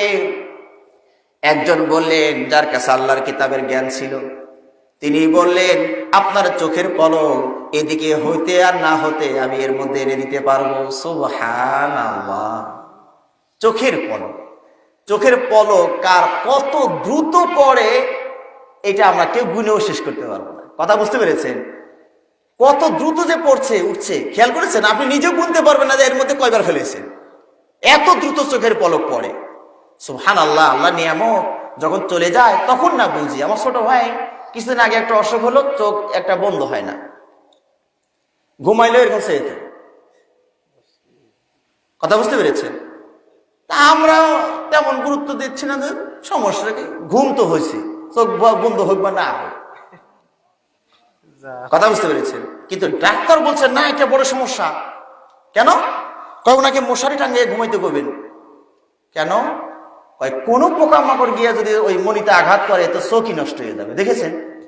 বন্ধ হয়নি, আমরা ভাবছি যে কি সমস্যা, বন্ধ না হইলে ধুলাবালি যা আছে সব ভিতরে ঢুকতে থাকবে। আমার কথা বুঝতেছেন ভাইরা? ধুলাবালি ঢুকবে, রাতে ঘুমানোর সময় মশারি টাঙ্গে ভালো করে বিছানার নিচে দিয়ে ঘুমাবেন, কোন রকম পোকামাকড় যেন ঢুকতে না পারে, কারণ গেলে চোখে যদি একটা কামড় দেয় চোখটাই নষ্ট হয়ে যাবে। দেখেছেন? শুধু চোখের পলকটা বন্ধ হয় না, এটার খেসারত কত বড়, কত কঠিন অবস্থা হয়ে গেল। সুবহানাল্লাহ, সুবহানাল্লাহ। চোখের পলক কত দ্রুত পড়ে, কেউ গুণে শেষ করতে পারবেন না। এই চোখের পলকে 1000 মাইল দূরে সিংহাসন ওটা নিয়ে আসবেন কেমনি? সিংহাসনটা তো ঘর থেকে বের করা লাগবে, তারপরে 1000 মাইল আসা লাগবে, তারপরে আবার সুলাইমান আর এক ঘরের মধ্যে ওখানে আবার ঢুকাইতে হবে। সময়টা অনেক সময় লাগার কথা না? সেইটা চোখের পলকে পড়লো আর আসলো, গেল কেমনে আসলো? এত দ্রুত, এত শক্তিশালী প্রযুক্তি সুলাইমান আলাইহিস সালামের হাতে ছিল। সুবহানাল্লাহ।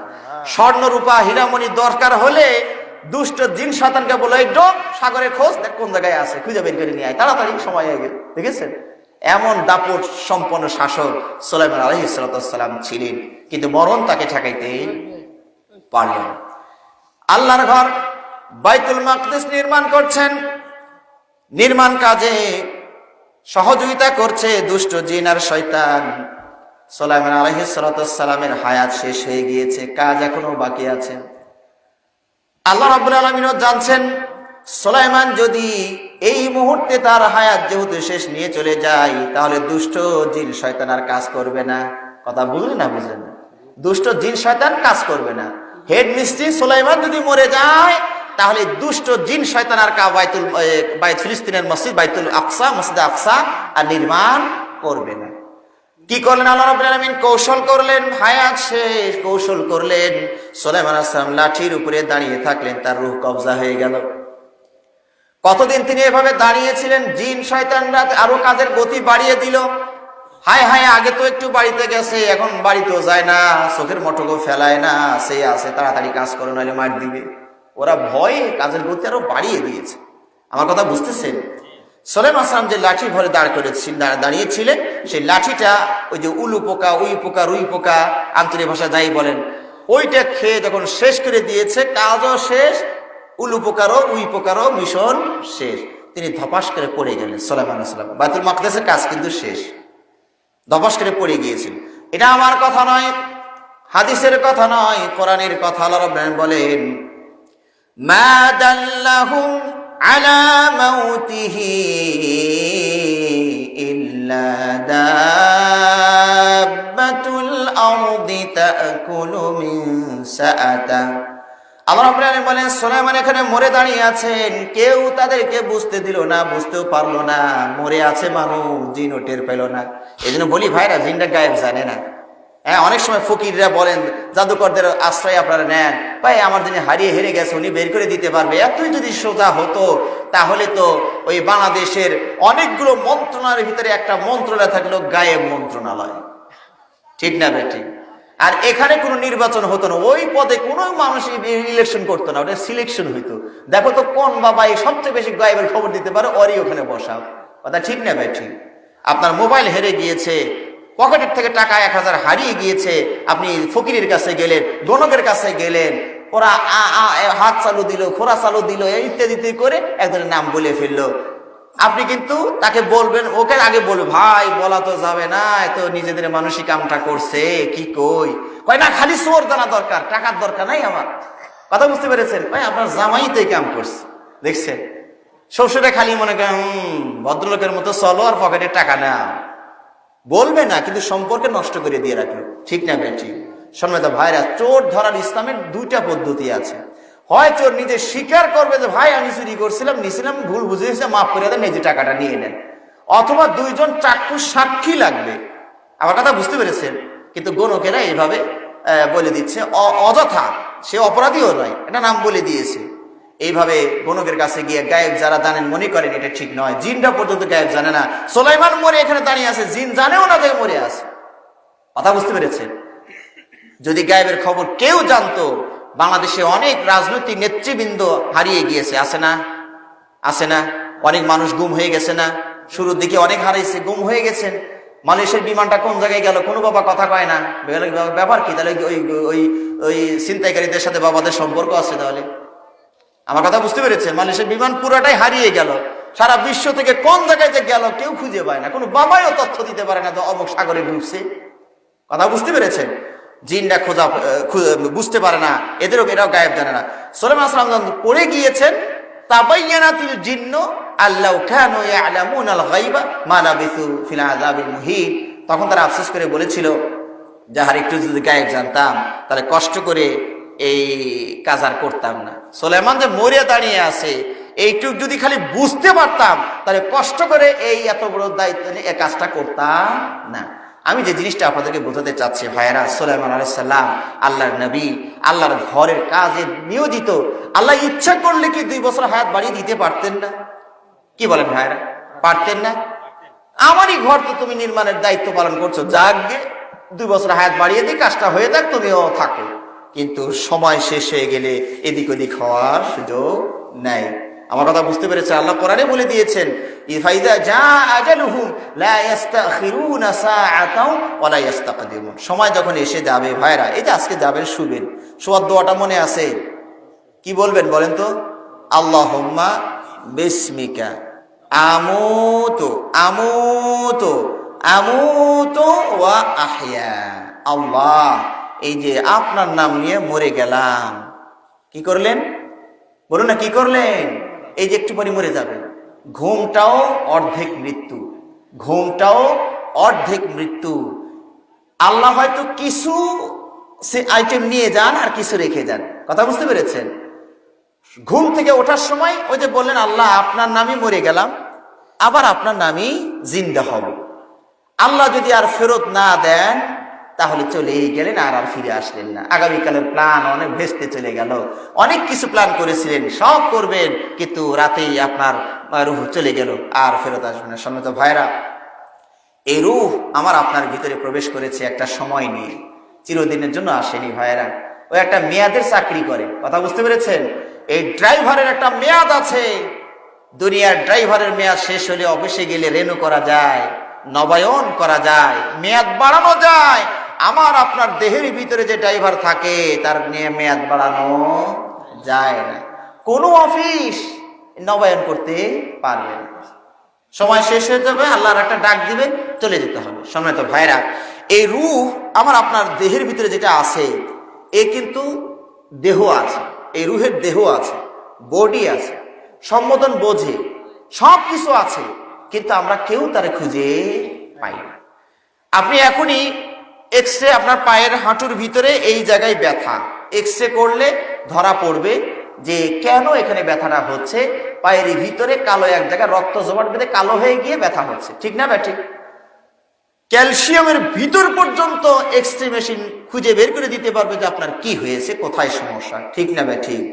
সারা দেহটা এক্সরে মেশিনের ভিতরে দিয়ে তন্ন তন্ন করে যদি খোঁজেন গো, আপনার আমার রূহ কোথায় থাকে কেউ কোনোদিন খুঁজে পাবে না, ঠিক না ভাই? ঠিক।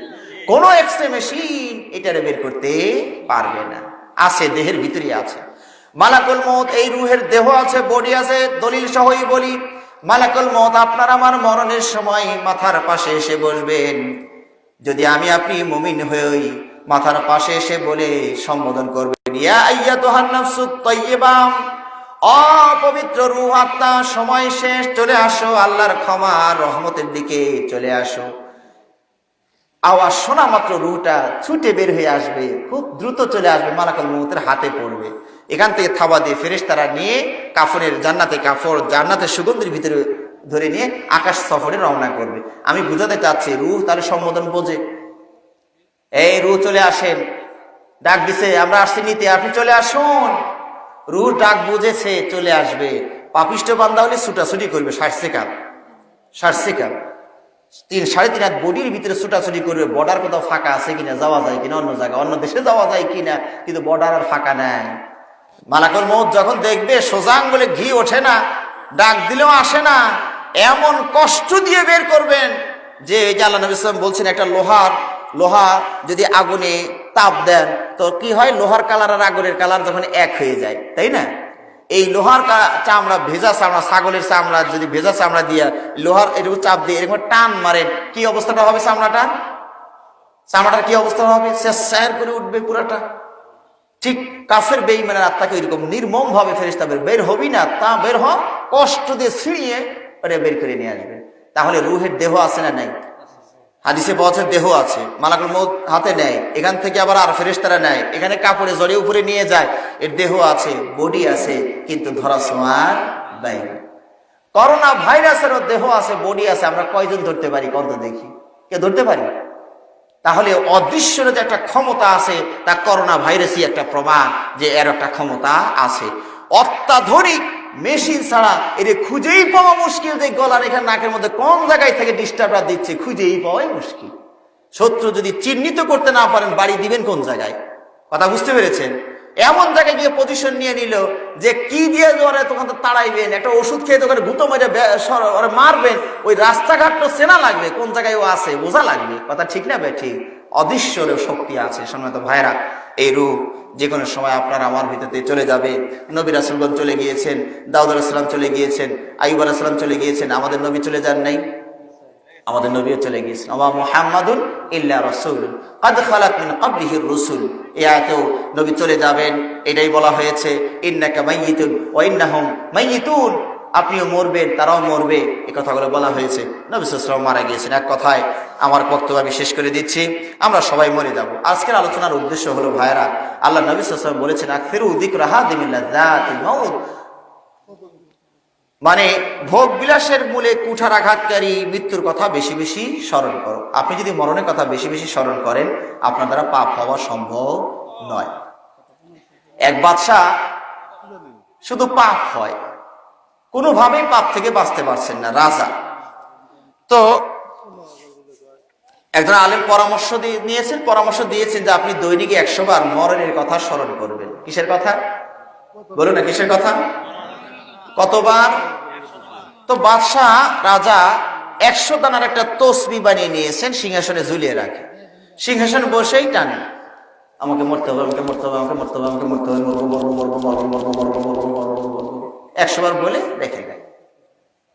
এটা হলো ঔষধ পাপ কমার।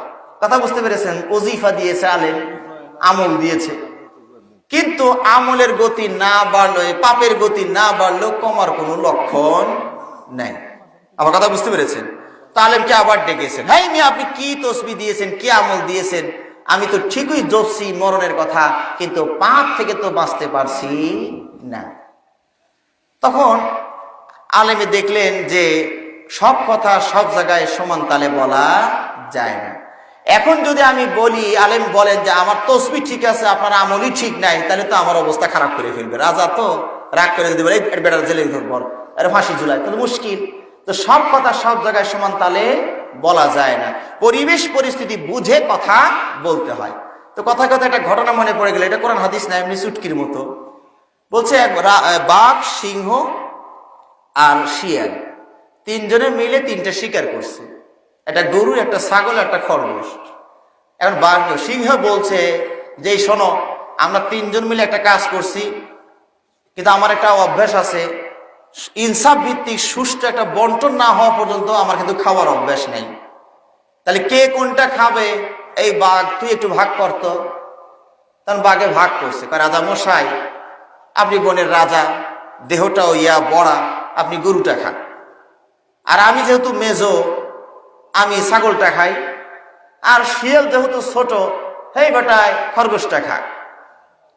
এই বন্টন যেই করেছে, সিংহের হয় নাই পছন্দ, পটাম করে বাঘের গালে থাপ্পড় পড়ছে, ছিটকে আরেক জায়গায় পড়ছে। হেই বেটা বেইনসাফ, এই জুলুমের ভাগ আমার পছন্দ হয় নাই। এই শিয়াল, তুই ভাগ করতো, ওর ভাগ আমার পছন্দ হয় নাই। এর শিয়ালে ভাগ করে, রাজা মশাই, এর ভাগাভাগির কি আছে কন্ত দেখি। সকালবেলা ক্ষুধাটা ছোট থাকে, তো ওই সময় আপনি খরগোশটা খাবেন, দুপুরে ক্ষুধাটা একটু বড় লাগে, ওই সময় গরুটা খাবেন, আর রাত্রিবেলায় ক্ষুধাটা মিডিয়ামে থাকে, ওই সময় ছাগল খাবেন। এখানে ভাগাভাগির কি আছে বুঝলাম তো না। সিংহ কয় মাশাআল্লাহ মাশাআল্লাহ, এত সুন্দর ইনসাফ ভিত্তিক ভাগ করে কে শিখেছে? তার শিয়ালে কয় যে বাঘকে যে থাপ্পড় দিছেন, ওই থাপ্পড়ই আমার বোঝা হয়ে গেছে ভাগটা কেমন করে করণ লাগবে। কথা বুঝলেন না? বুঝলেন না? আর পরিবেশ পরিস্থিতি বুঝেও ভাগ করা লাগে। আলেম দেখছেন, আমি যদি বলি আমি যে আমল দিয়েছি, এই আমল ঠিক আছে, আপনার আমল করার পদ্ধতি ঠিক না, আপনি সমস্যা, তাই তো আমার অবস্থা খারাপ করে ফেলবে। তো উনি অন্য পথ অবলম্বন করলেন, বুঝছেন রাজা মশাই, আপনার রাজবন্দীদের ভিতরে, বন্দীদের ভিতরে জেলখানায় মৃত্যুদণ্ডপ্রাপ্ত কোনো আসামি আছে? হ্যাঁ আছে। তাই ওটার একটু নিয়ে আসে।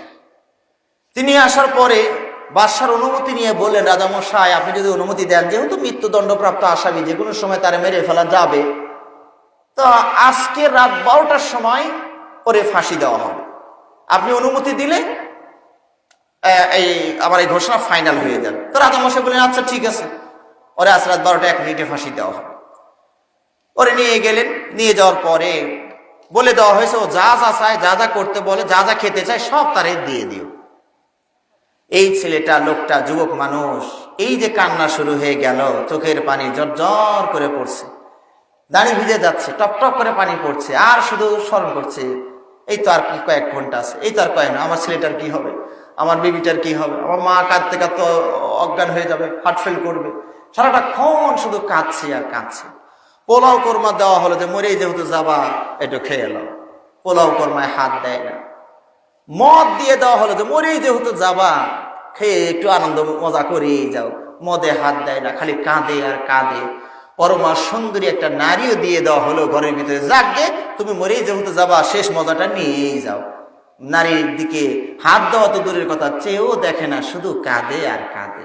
আর ঘড়ির দিকে তাকায়, আর 2 ঘন্টা আছে, আর 1.5 ঘন্টা আছে, আর 1 ঘন্টা আছে, আর আধা ঘন্টা আছে, খালি কাঁদে আর কাঁদে, চোখ দিয়ে ঝরঝর করে পানি পড়ছে। রাজা মশাইকে একটা ফাঁকা ছিদ্র করে দেখতে বলা হয়েছে, একটু দেখো। তো দেখা গেল এই মৃত্যুদণ্ডপ্রাপ্ত আসামিকে যত রকমের পাপের আয়োজন করে দেওয়া হলো, কোনো পাপে সে হাত দিল না। ঘটনা শেষ হয়ে গেলে রাজামশাইকে বললেন, রাজামশাই কি বুঝলেন? হ্যাঁ বুঝছি, মৃত্যুর স্মরণ কিভাবে করতে হয় সেটা আজকে বুঝলাম। তুমি চালাক মানুষ তো, আমারে ঘুরে ঘুরে বুঝাইলা। কারণ রাজাও তো মৃত্যুর কথা স্মরণ করছিল, আমি মরবো মরবো মরবো মরবো, মরতে হবে মরতে মরতে হবে 100 বার বলতেছিল, কোনো কাজ হচ্ছিল না। আর এই যুবকও তো মরণের কথা স্মরণ করছে। ও কি তসবিহ বানাইছে 100 দানা? বলুন, 100 দানা তসবিহ বানাইছে? ও কি বলতেছে আমাকে মরতে হবে, হ্যাঁ আমাকে মরতে হবে, এইরকম জপতেছে কি? তার সারা শরীরে জিকির শুরু হয়ে গেছে মরণের কথা, ঠিক না ভাই? ঠিক। শুধু মুখে কথা বলছে না যে আমার মরণ এসে গেছে, ভাইরা সাক্ষী থাকে নাই তো আমি আর কিছুক্ষণ আসি ভাই মরে যাবো, চিল্লে চিল্লেও করছে না। তার মানে মুখ বলছে না, সারা শরীর তার বলছে যে আমি এখন চলে যাবো আর কিছু সময়ের মধ্যে। এটার নাম হলো মরণের স্মরণ। এইভাবে যদি মরণকে স্মরণ করি, কোনো পাপ আমার আপনার দ্বারা হওয়া সম্ভব নয়। সম্মানিত ভাইরা, সবশেষে 3টা প্রশ্ন দিয়ে শেষ করে দেই। আমরা মরে যাব, এটা তো সবাই ঐক্যমত হইলাম নাকি? না দ্বিমত করার কেউ আছে? তার বাসায় দাওয়াত নিব আজকে? হ্যাঁ, কেউ নাই। মরে যাব, কিন্তু কখন, কোথায়, কিভাবে? 3টা প্রশ্ন, কখন, কোথায়, কিভাবে।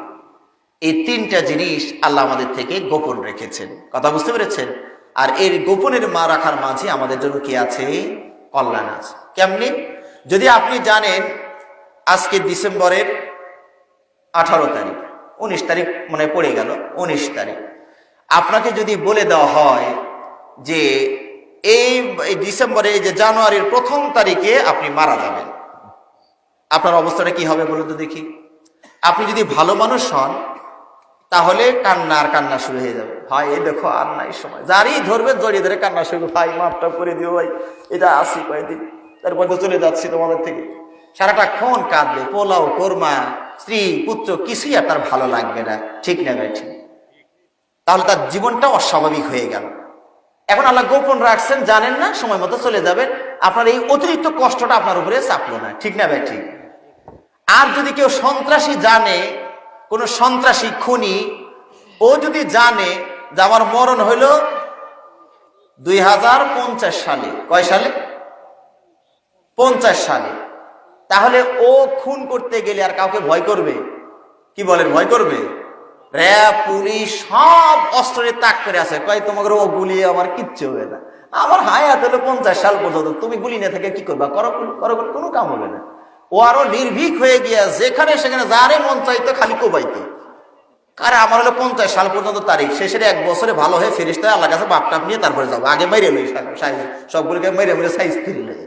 কথা ঠিক না ভাই? ঠিক। তাহলে সন্ত্রাসী আরো ভয়ঙ্কর সন্ত্রাসীতে পরিণত হইতো। এখন খুনি খুন করতে যায়, ভয়েও কাঁপে যে সিসি ক্যামেরা আবার আছে কিনা এ বাড়িতে, হ্যাঁ, র্যাব পুলিশ আবার দেখলো কিনা, গুলি আবার আমারও মারে কিনা, অ্যাসিড এ বাড়িতে আছে কিনা, এ বাড়িতে আবার বৈধ অস্ত্র পিস্তল অস্ত্র আছে কিনা, মারতে যায় সেও মরণের ভয়ে থরথর করে কাঁপে। তাহলে এই যে দিন তারিখ আল্লাহ গোপন রেখেছেন, লাভ হয়েছে না হয় নাই? ভালোর জন্য লাভ হয়েছে, মন্দর জন্য লাভ হয়েছে। কোন জায়গায় মারা যাবেন এইটা যদি আপনাকে খালি বলা হয় যে আপনি এলেঙ্গা বাস স্ট্যান্ডে গেলে মরবেন, তো এলেঙ্গা যেখানে আমি নাই, কথা ঠিক না ভাই? ঠিক। আপনার ওখানে বাবা মরে পড়ে থাকলে বলবে, অ্যাম্বুলেন্সকে ফোন করে বলবো তুই ওর একটু ভাড়া করে নিয়ে আয়, ডবল ভাড়া দিব নি। আমি ওই জায়গায় নেই, আমার বাপ মরলে কি আর মা মরলে কি, কারণ আমারও ওই জায়গায় বলা হয়েছে সময়, ঠিক না ভাই? ঠিক।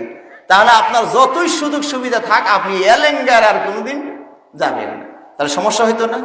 যদি বলতো যে দক্ষিণ দিকে গেলে মরে যাবে না, ও সারা জীবন খালি উত্তর দিকে যেতে যেতে রাশিয়া পৌঁছে যেত, তাও দক্ষিণ দিকে যেত না, সমস্যা হইতো না? হইতো না ভাইরা।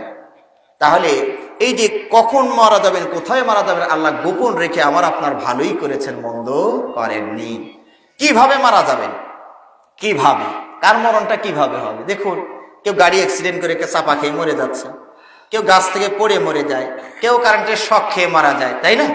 কেউ কাউকে মাথায় বাড়ি দিয়ে মারে, কেউ প্যারালাইসিস রোগী হয়ে মরে, কেউ আগুনে পুড়ে মরে, কেউ পানিতে পুড়ে মরে। কত রকমের যে মরণের ধরন আছে আমি আপনি বলে শেষ করতে পারবো না। সম্মানিত ভাইরা, আমার আপনার মরণটা কিভাবে হবে কেউ কি আমরা জানি? বলুন, কেউ কি আমরা জানি? জানি না। এই না জানার ভিতরে আমাদের জন্য কল্যাণ আছে। কিভাবে? যদি আপনি জানেন যে কারেন্টের শকে আপনি মারা যাবেন, তাহলে ওই আগের স্লোগান আবার, কারেন্ট যেখানে আমি নাই সেখানে। আমি যদি বলি ভাই কারেন্ট নেন, সমস্যা নাই, গরমে আর হাত পাকা হাঁকাইতে হবে না, ফ্যান ঘুরবে, এসি ঘুরবে, রাখো আর এক মারা করবো, ও আমার দরকার নাই, আমার গরমই ভালো, তাও ওখানে যাবে না। রাস্তা দিয়ে হাঁটার সময় যদি কারেন্টের তার আসে তো রাস্তা দিয়ে যেতে যাবে না, তাই না? যদি ছিঁড়ে পড়ে আমার তো কারেন্টই মরণ হবে বলছি, ঠিক না ভাই? ঠিক। আমি মাঝে মাঝে বলি দোকানে সদাই নিতে গেলেও চিন্তা করতে বাতি আছে নাকি, যদি দেখা যায় দোকানেও কারেন্ট আছে বলবো ভাই 5 টাকা লাভ বেশি দিব না, আমরা এখানে দিয়ে যান, আমি ওখানে নেই। তাহলে যদি ধরন জানতে পারেন আমি আপনি, আমার জীবন আপনার জীবন কঠিন হয়ে যাবে। সম্মানিত ভাইরা, এভাবে মরণ কখন হবে, কোথায় হবে, কিভাবে হবে আমরা জানি না, তবে মরণের কথা আমরা মরে যাব এটা আমরা সবাই নিশ্চিত। এই জন্য আমলের পোটলাটা সবসময় বগুল তলায় নিয়ে রাখি, মনে থাকবে যে ইনশাআল্লাহ ভাইরা যে কোনো সময় চলে যাবেন। আজকের ফজরটা আমরা সবাই পড়ার নিয়ত রাখি, জোহর পড়ার নিয়ত রাখি, যে কোনো সময় হয়ে গেলে আমি আপনি চলে যাব। মায়েরা, বোনেরা, মরণের কথা একটু বেশি বেশি স্মরণ করবেন। দুনিয়ার প্রতি লোভ এসে গেছে, মরণের কথা স্মরণ করুন। সব রেখে চলে যাবেন, কোটি কোটি টাকা কামাই করেছেন, কিন্তু আপনি চলে গেলে সব মানুষ নিয়ে নিবে, ঠিক না? এত বাড়ি তো আপনার লাগে না, এত গাড়ি তো আপনার লাগে না, চলে গেলেই সব অন্যরা মালিক হয়ে যাবে। কাজে এত দুনিয়া করার দরকার নাই, পাপে এত যাওয়ার দরকার নাই। যুবক ভাইয়েরা, এ কথা ভাবার দরকার নাই যে আমার বয়স কেবল 15, কেবল 20, আরো তো 50 বছর রয়েই গেছে, শেষে গিয়ে ভালো মানুষ হবো। ভাই, সুযোগ নাই, যে কোনো মুহূর্তে আমি আপনি চলে যেতে পারি। এই মোবাইলের অপব্যবহার আমার আগের বক্তাও বলেছেন, এমনভাবে বেড়ে গিয়েছে ভাইরা, যেটা পর্দার আড়ালে থাকার কথা ছিল সেটাও দুষ্টরা, শয়তানেরা প্রকাশ করে দিয়েছে, ঠিক না ভাই? ঠিক। অযুবক ভাইয়েরা, অযুবতী মায়েরা, বোনেরা, আমি আপনাদেরকে বলি এই ইন্টারনেট, ফেসবুকের অশ্লীল ভিডিও এগুলো আপনারা দেখবেন না, কিন্তু এমনই চিত্তাকর্ষক করে তারা উপস্থাপন করছে। আপনি একটা বক্তব্য শুনতে যাচ্ছেন, হঠাৎ করে লাফ মেরে আসবে এক নগ্ন নারী, এসে নাচা শুরু করে দিয়েছে। যেন কিসের বক্তব্য? হাই হাই, এ আবার কোন জগৎ দিলেন? এখানে টিপ, এইখানে টিপ দিলেন তো সারা রাত পার হয়ে যাচ্ছে, আর খবর নাই। আমার কথা বুঝতেছেন? অযুবক ভাইরা, আল্লাহ এগুলো দেখতে আপনাকে মানা করেছেন কেন? আপনার পুরুষত্ব নষ্ট হয়ে যাবে। এই জন্য যারা বিবাহিত হন আর অবিবাহিত হন, এই যে অশ্লীল সিনেমা যেগুলো আছে, যেগুলোকে ব্লু ফিল্ম একসময় বলা হতো, ব্লু ফিল্ম, এগুলোকে এখন কি বলে, এগুলো নাম কি দিয়েছে, যেগুলো মানে অশ্লীল সিনেমা, এগুলো মানে পর্নোগ্রাফি, যেগুলো পর্নোগ্রাফি, এগুলো আপনারা দেখবেন না। কেন দেখবেন না? যুবক যারা বিয়ে করেননি বা করেছেন, এগুলো যত বেশি দেখবেন আপনার শরীরের যে নির্যাসটা আস্তে করে পাস হয়ে যাবে। কথা বুঝতেছেন? শরমের কথা, লজ্জার কথা একটু ইশারা দিয়ে বললাম। আপনার শরীরের যে নির্যাসটা তৈরি হচ্ছে, পাওয়ারটা, শক্তিটা আস্তে আস্তে পানির মতো আঠালো জিনিস বের হয়ে চলে যাবে। এরপরে আপনার পুরুষত্ব হারিয়ে যাবে, ঠিক না বেঠিক? এগুলো হারিয়ে যাবে। এতে কি হবে? বিয়ে করার পরে আর বউ থাকতে চাবে না। কার সাথে বিয়ে দিলে? তার এক মেয়ে মানুষ দেখি। আমার কথা বুঝতে পেরেছেন? এ তো আর এক মেয়ের সাথে বিয়ে দিয়েছে, এর ঘরে আমি করবো না, সংসারে আমি থাকবো না, চলে যাবে মেয়ে, বউ তো থাকবে না। সুতরাং এগুলো আল্লাহ মানা করেছেন, আপনার কল্যাণের জন্যই মানা করেছেন। সৃষ্টি করেছেন তিনি বোঝেন এটাকে কিভাবে চালাইতে হবে, ঠিক না ভাই? ঠিক ভাইরা, আমি মাঝে মাঝে বলি সৃষ্টি তার, বিধান তার, ক্যাটালগ তার কাছ থেকে নিতে হবে। কথা বুঝতে পেরেছেন? ডায়েরি, এই যে মোবাইলটা যিনি তৈরি করেছেন তার দিক নির্দেশনা অনুযায়ী এটাকে চালাইতে হবে, আপনার ইচ্ছা মতো চলবে না। আমি 25,000 টাকা দিয়ে 24,000 টাকা দিয়ে মোবাইলটা কিনেছি ধরুন, এখন এটা আমি কিনেছি, কোম্পানির কোনো দাবি এই মোবাইলের উপরে নাই, ঠিক না? দাবি আছে, টাকা পেয়েছো ঠান্ডা, কিন্তু তারা বলে দিয়েছে আমার এই ফোন ব্যবহার করতে চাইলে আমার কথা মতোই তোমার ব্যবহার করা লাগবে। কল এসেছে, আমি রিসিভ করতে চাই, সবুজ বোতামে চাপ দেওয়া ফরজ না নফল? বলুন ভাইরা, কোম্পানি ফরজ করে দিয়েছে সবুজেই চাপ দিতে হবে। কথা যদি বলতেই চান সবুজেই চাপ দিতে হবে, লালে চাপ দেওয়া হারাম, ঠিক না বেটা? তাহলে কোম্পানির কথা মতোই এটা চালাইলেন। কোম্পানি বলে দিয়েছেন এটা আপনি আগুনে রাখবেন না, কাজ করবে না, ব্যাটারি শেষ হলে চার্জ দেওয়া ফরজ না নফল? হ্যাঁ, কর না কেন? ফরজ। তেলের মধ্যে রাখা হারাম না মাকরু? হারাম। কোম্পানি যেভাবে বলে দিয়েছে, জিনিস কিনে নিয়েছেন আপনার হাতে আছে, তাও তাদের দিক নির্দেশনা অনুযায়ী চালাইতে হয়। এখন মানব নামক মোবাইল সেটটা কে বানাইছেন? বলেন না, কে বানাইছেন? সেই আল্লাহ বলে দিয়েছেন দৈনিক 5 বার তোমার চার্জ লাগবে। তোমাকে মাটি দিয়ে বানাইছি, মাটির সাথে সংযোগ দিতে হবে। কয় আমি তো মাটি দিয়ে হাঁটি, এটা হবে না, চার্জ হবে না। চার্জ দিতে হলে কয়টা পিন লাগে? কয়টা লাগে? কারো 2টা, কারো 3টা, 3টাও লাগে, 2টা দিয়েও কাম সারা যায়। এখন যদি একটা পাও সকেটের মধ্যে ঢুকান আর একটা না ঢুকায়, তাহলে কি চার্জ হবে? 7টা অঙ্গ জমিনে ঠেকাইতে হবে, নাক, কপাল একটা, 2 হাত, 2 হাঁটু, 2 পা, গোড়ায় আগা। এই 7টা অঙ্গ যখন জমিনে মাটিতে মসজিদে গিয়ে ঠেকাবে তখন আপনার শরীরে চার্জ হবে, নাহলে চার্জ হবে না। এই চার্জ দেওয়াটা কি? কোন? ফরজ। যিনি বানাইছেন তিনি এটারে ফরজ করছেন। চার্জ দিবেন, ইনশাআল্লাহ শরীর ভালো থাকবে, মন ভালো থাকবে, হ্যাঁ, শান্তি আসবে। রমজান মাসে আবার আল্লাহ বলে দিয়েছেন, যিনি বানাইছেন তিনি বলছেন এখানে খাবার কম দিতে হবে। ভাইরাস জমে গেছে পেটের মধ্যে, অনেক অসুখ বিসুখ জমে গেছে, এগুলোকে বের করতে হবে। রমজান মাসে খাবার কম করে খাওয়া, এই কম খাওয়াটা, না খাওয়াটা আল্লাহ ফরজ করে দিয়েছেন। আল্লাহ বলে দিয়েছেন এটা আমি বানাইছি, এর মধ্যে নেশা জাতীয় কিছু ঢুকাইও না। আমার কথা বুঝতেছেন যুবক ভাইরা? কেন নেশা ঢুকাইলে? আল্লাহ বলছেন আমি এখানে একটা মেমোরি কার্ড রেখেছি, হার্ড ডিস্ক, ব্রেন, মেধা, ওটা নষ্ট হয়ে যাবে, ঠিক না? এই জন্য বলছেন নেশা ঢুকাইও না। আল্লাহ বলে দিয়েছেন এখানে বিষাক্ত কিছু ঢুকাইবা না, তাহলে এই দেহের ভিতরে আমি একটা ড্রাইভার রাখছি, ওই বিষের তেজস্ক্রিয়ায় দেহ ছেড়ে পালিয়ে যাবে, তুমি মরে যাবা, তুমি চলতে পারবা না।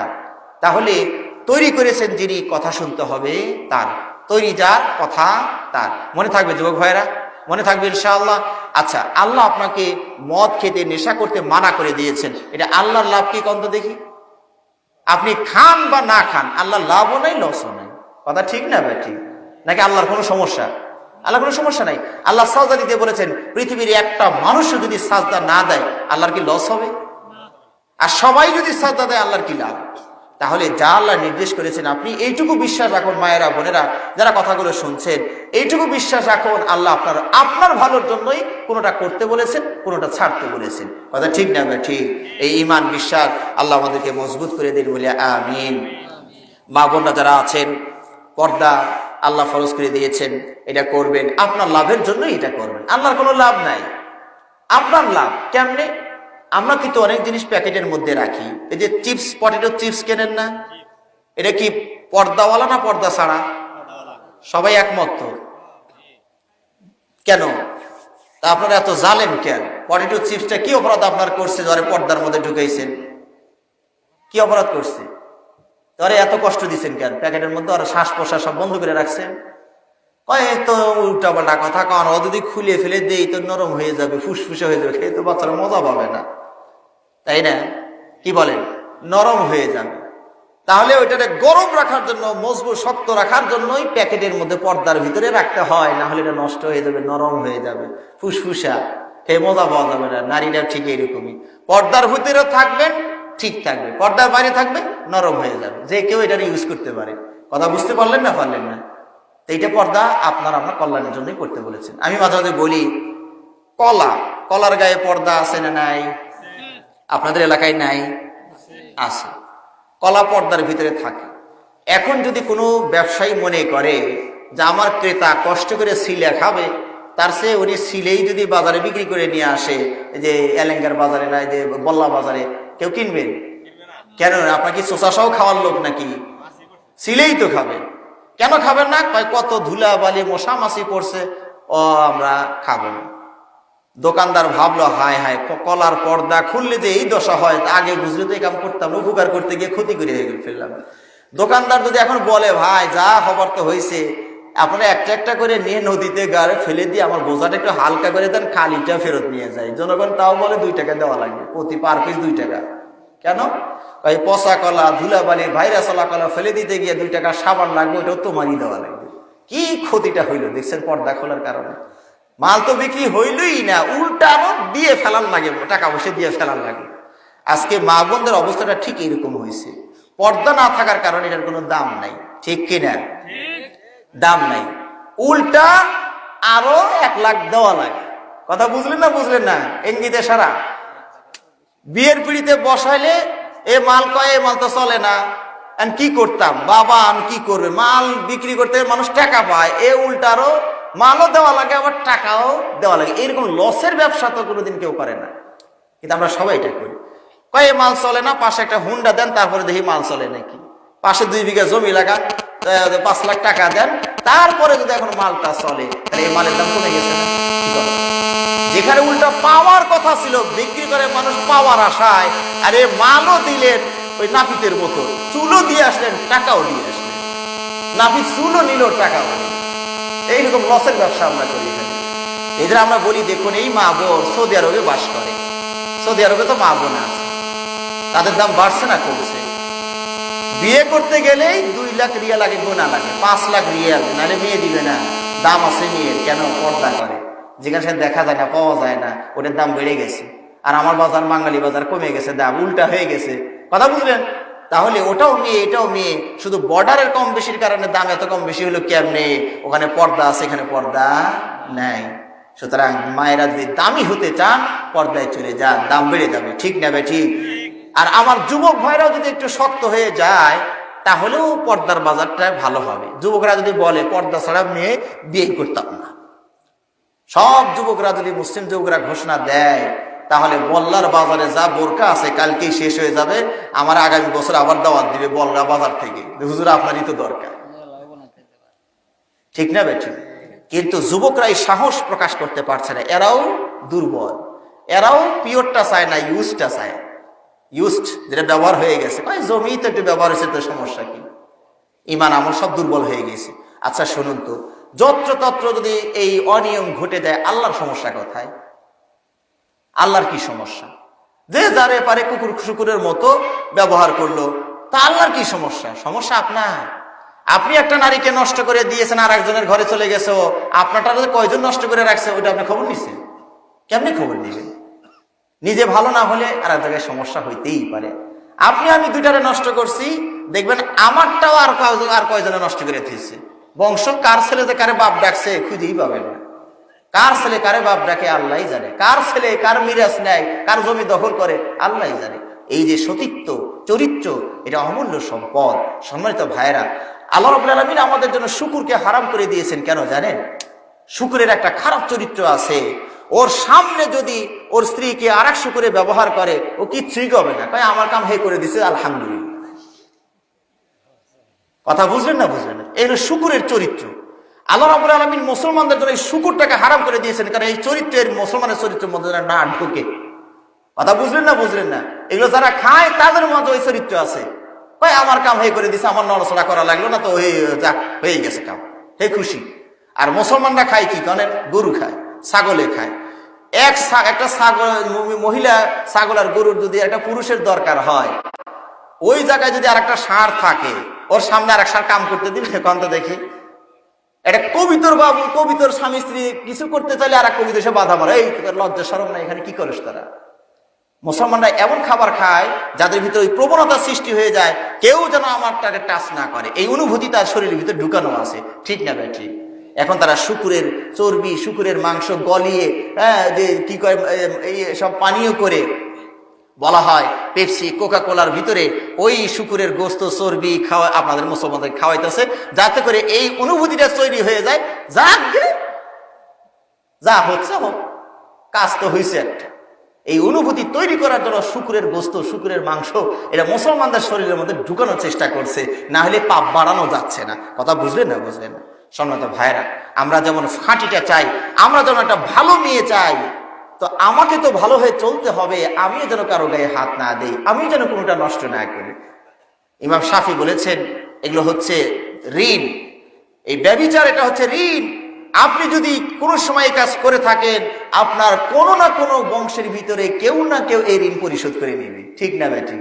ইমাম শাফি বলেছেন, হ্যাঁ, কেউ না কোনো না কোনো, হয় আপনার ছেলেটা খারাপ হয়ে যাবে, না হয় মেয়েটা খারাপ হবে, না হয় আপনার স্ত্রী খারাপ হয়ে যাবে, কোনো না কোনো ভাবে এটার প্রতিশোধ এই বাড়ির পরিবার থেকে নিয়ে নেওয়া হবে।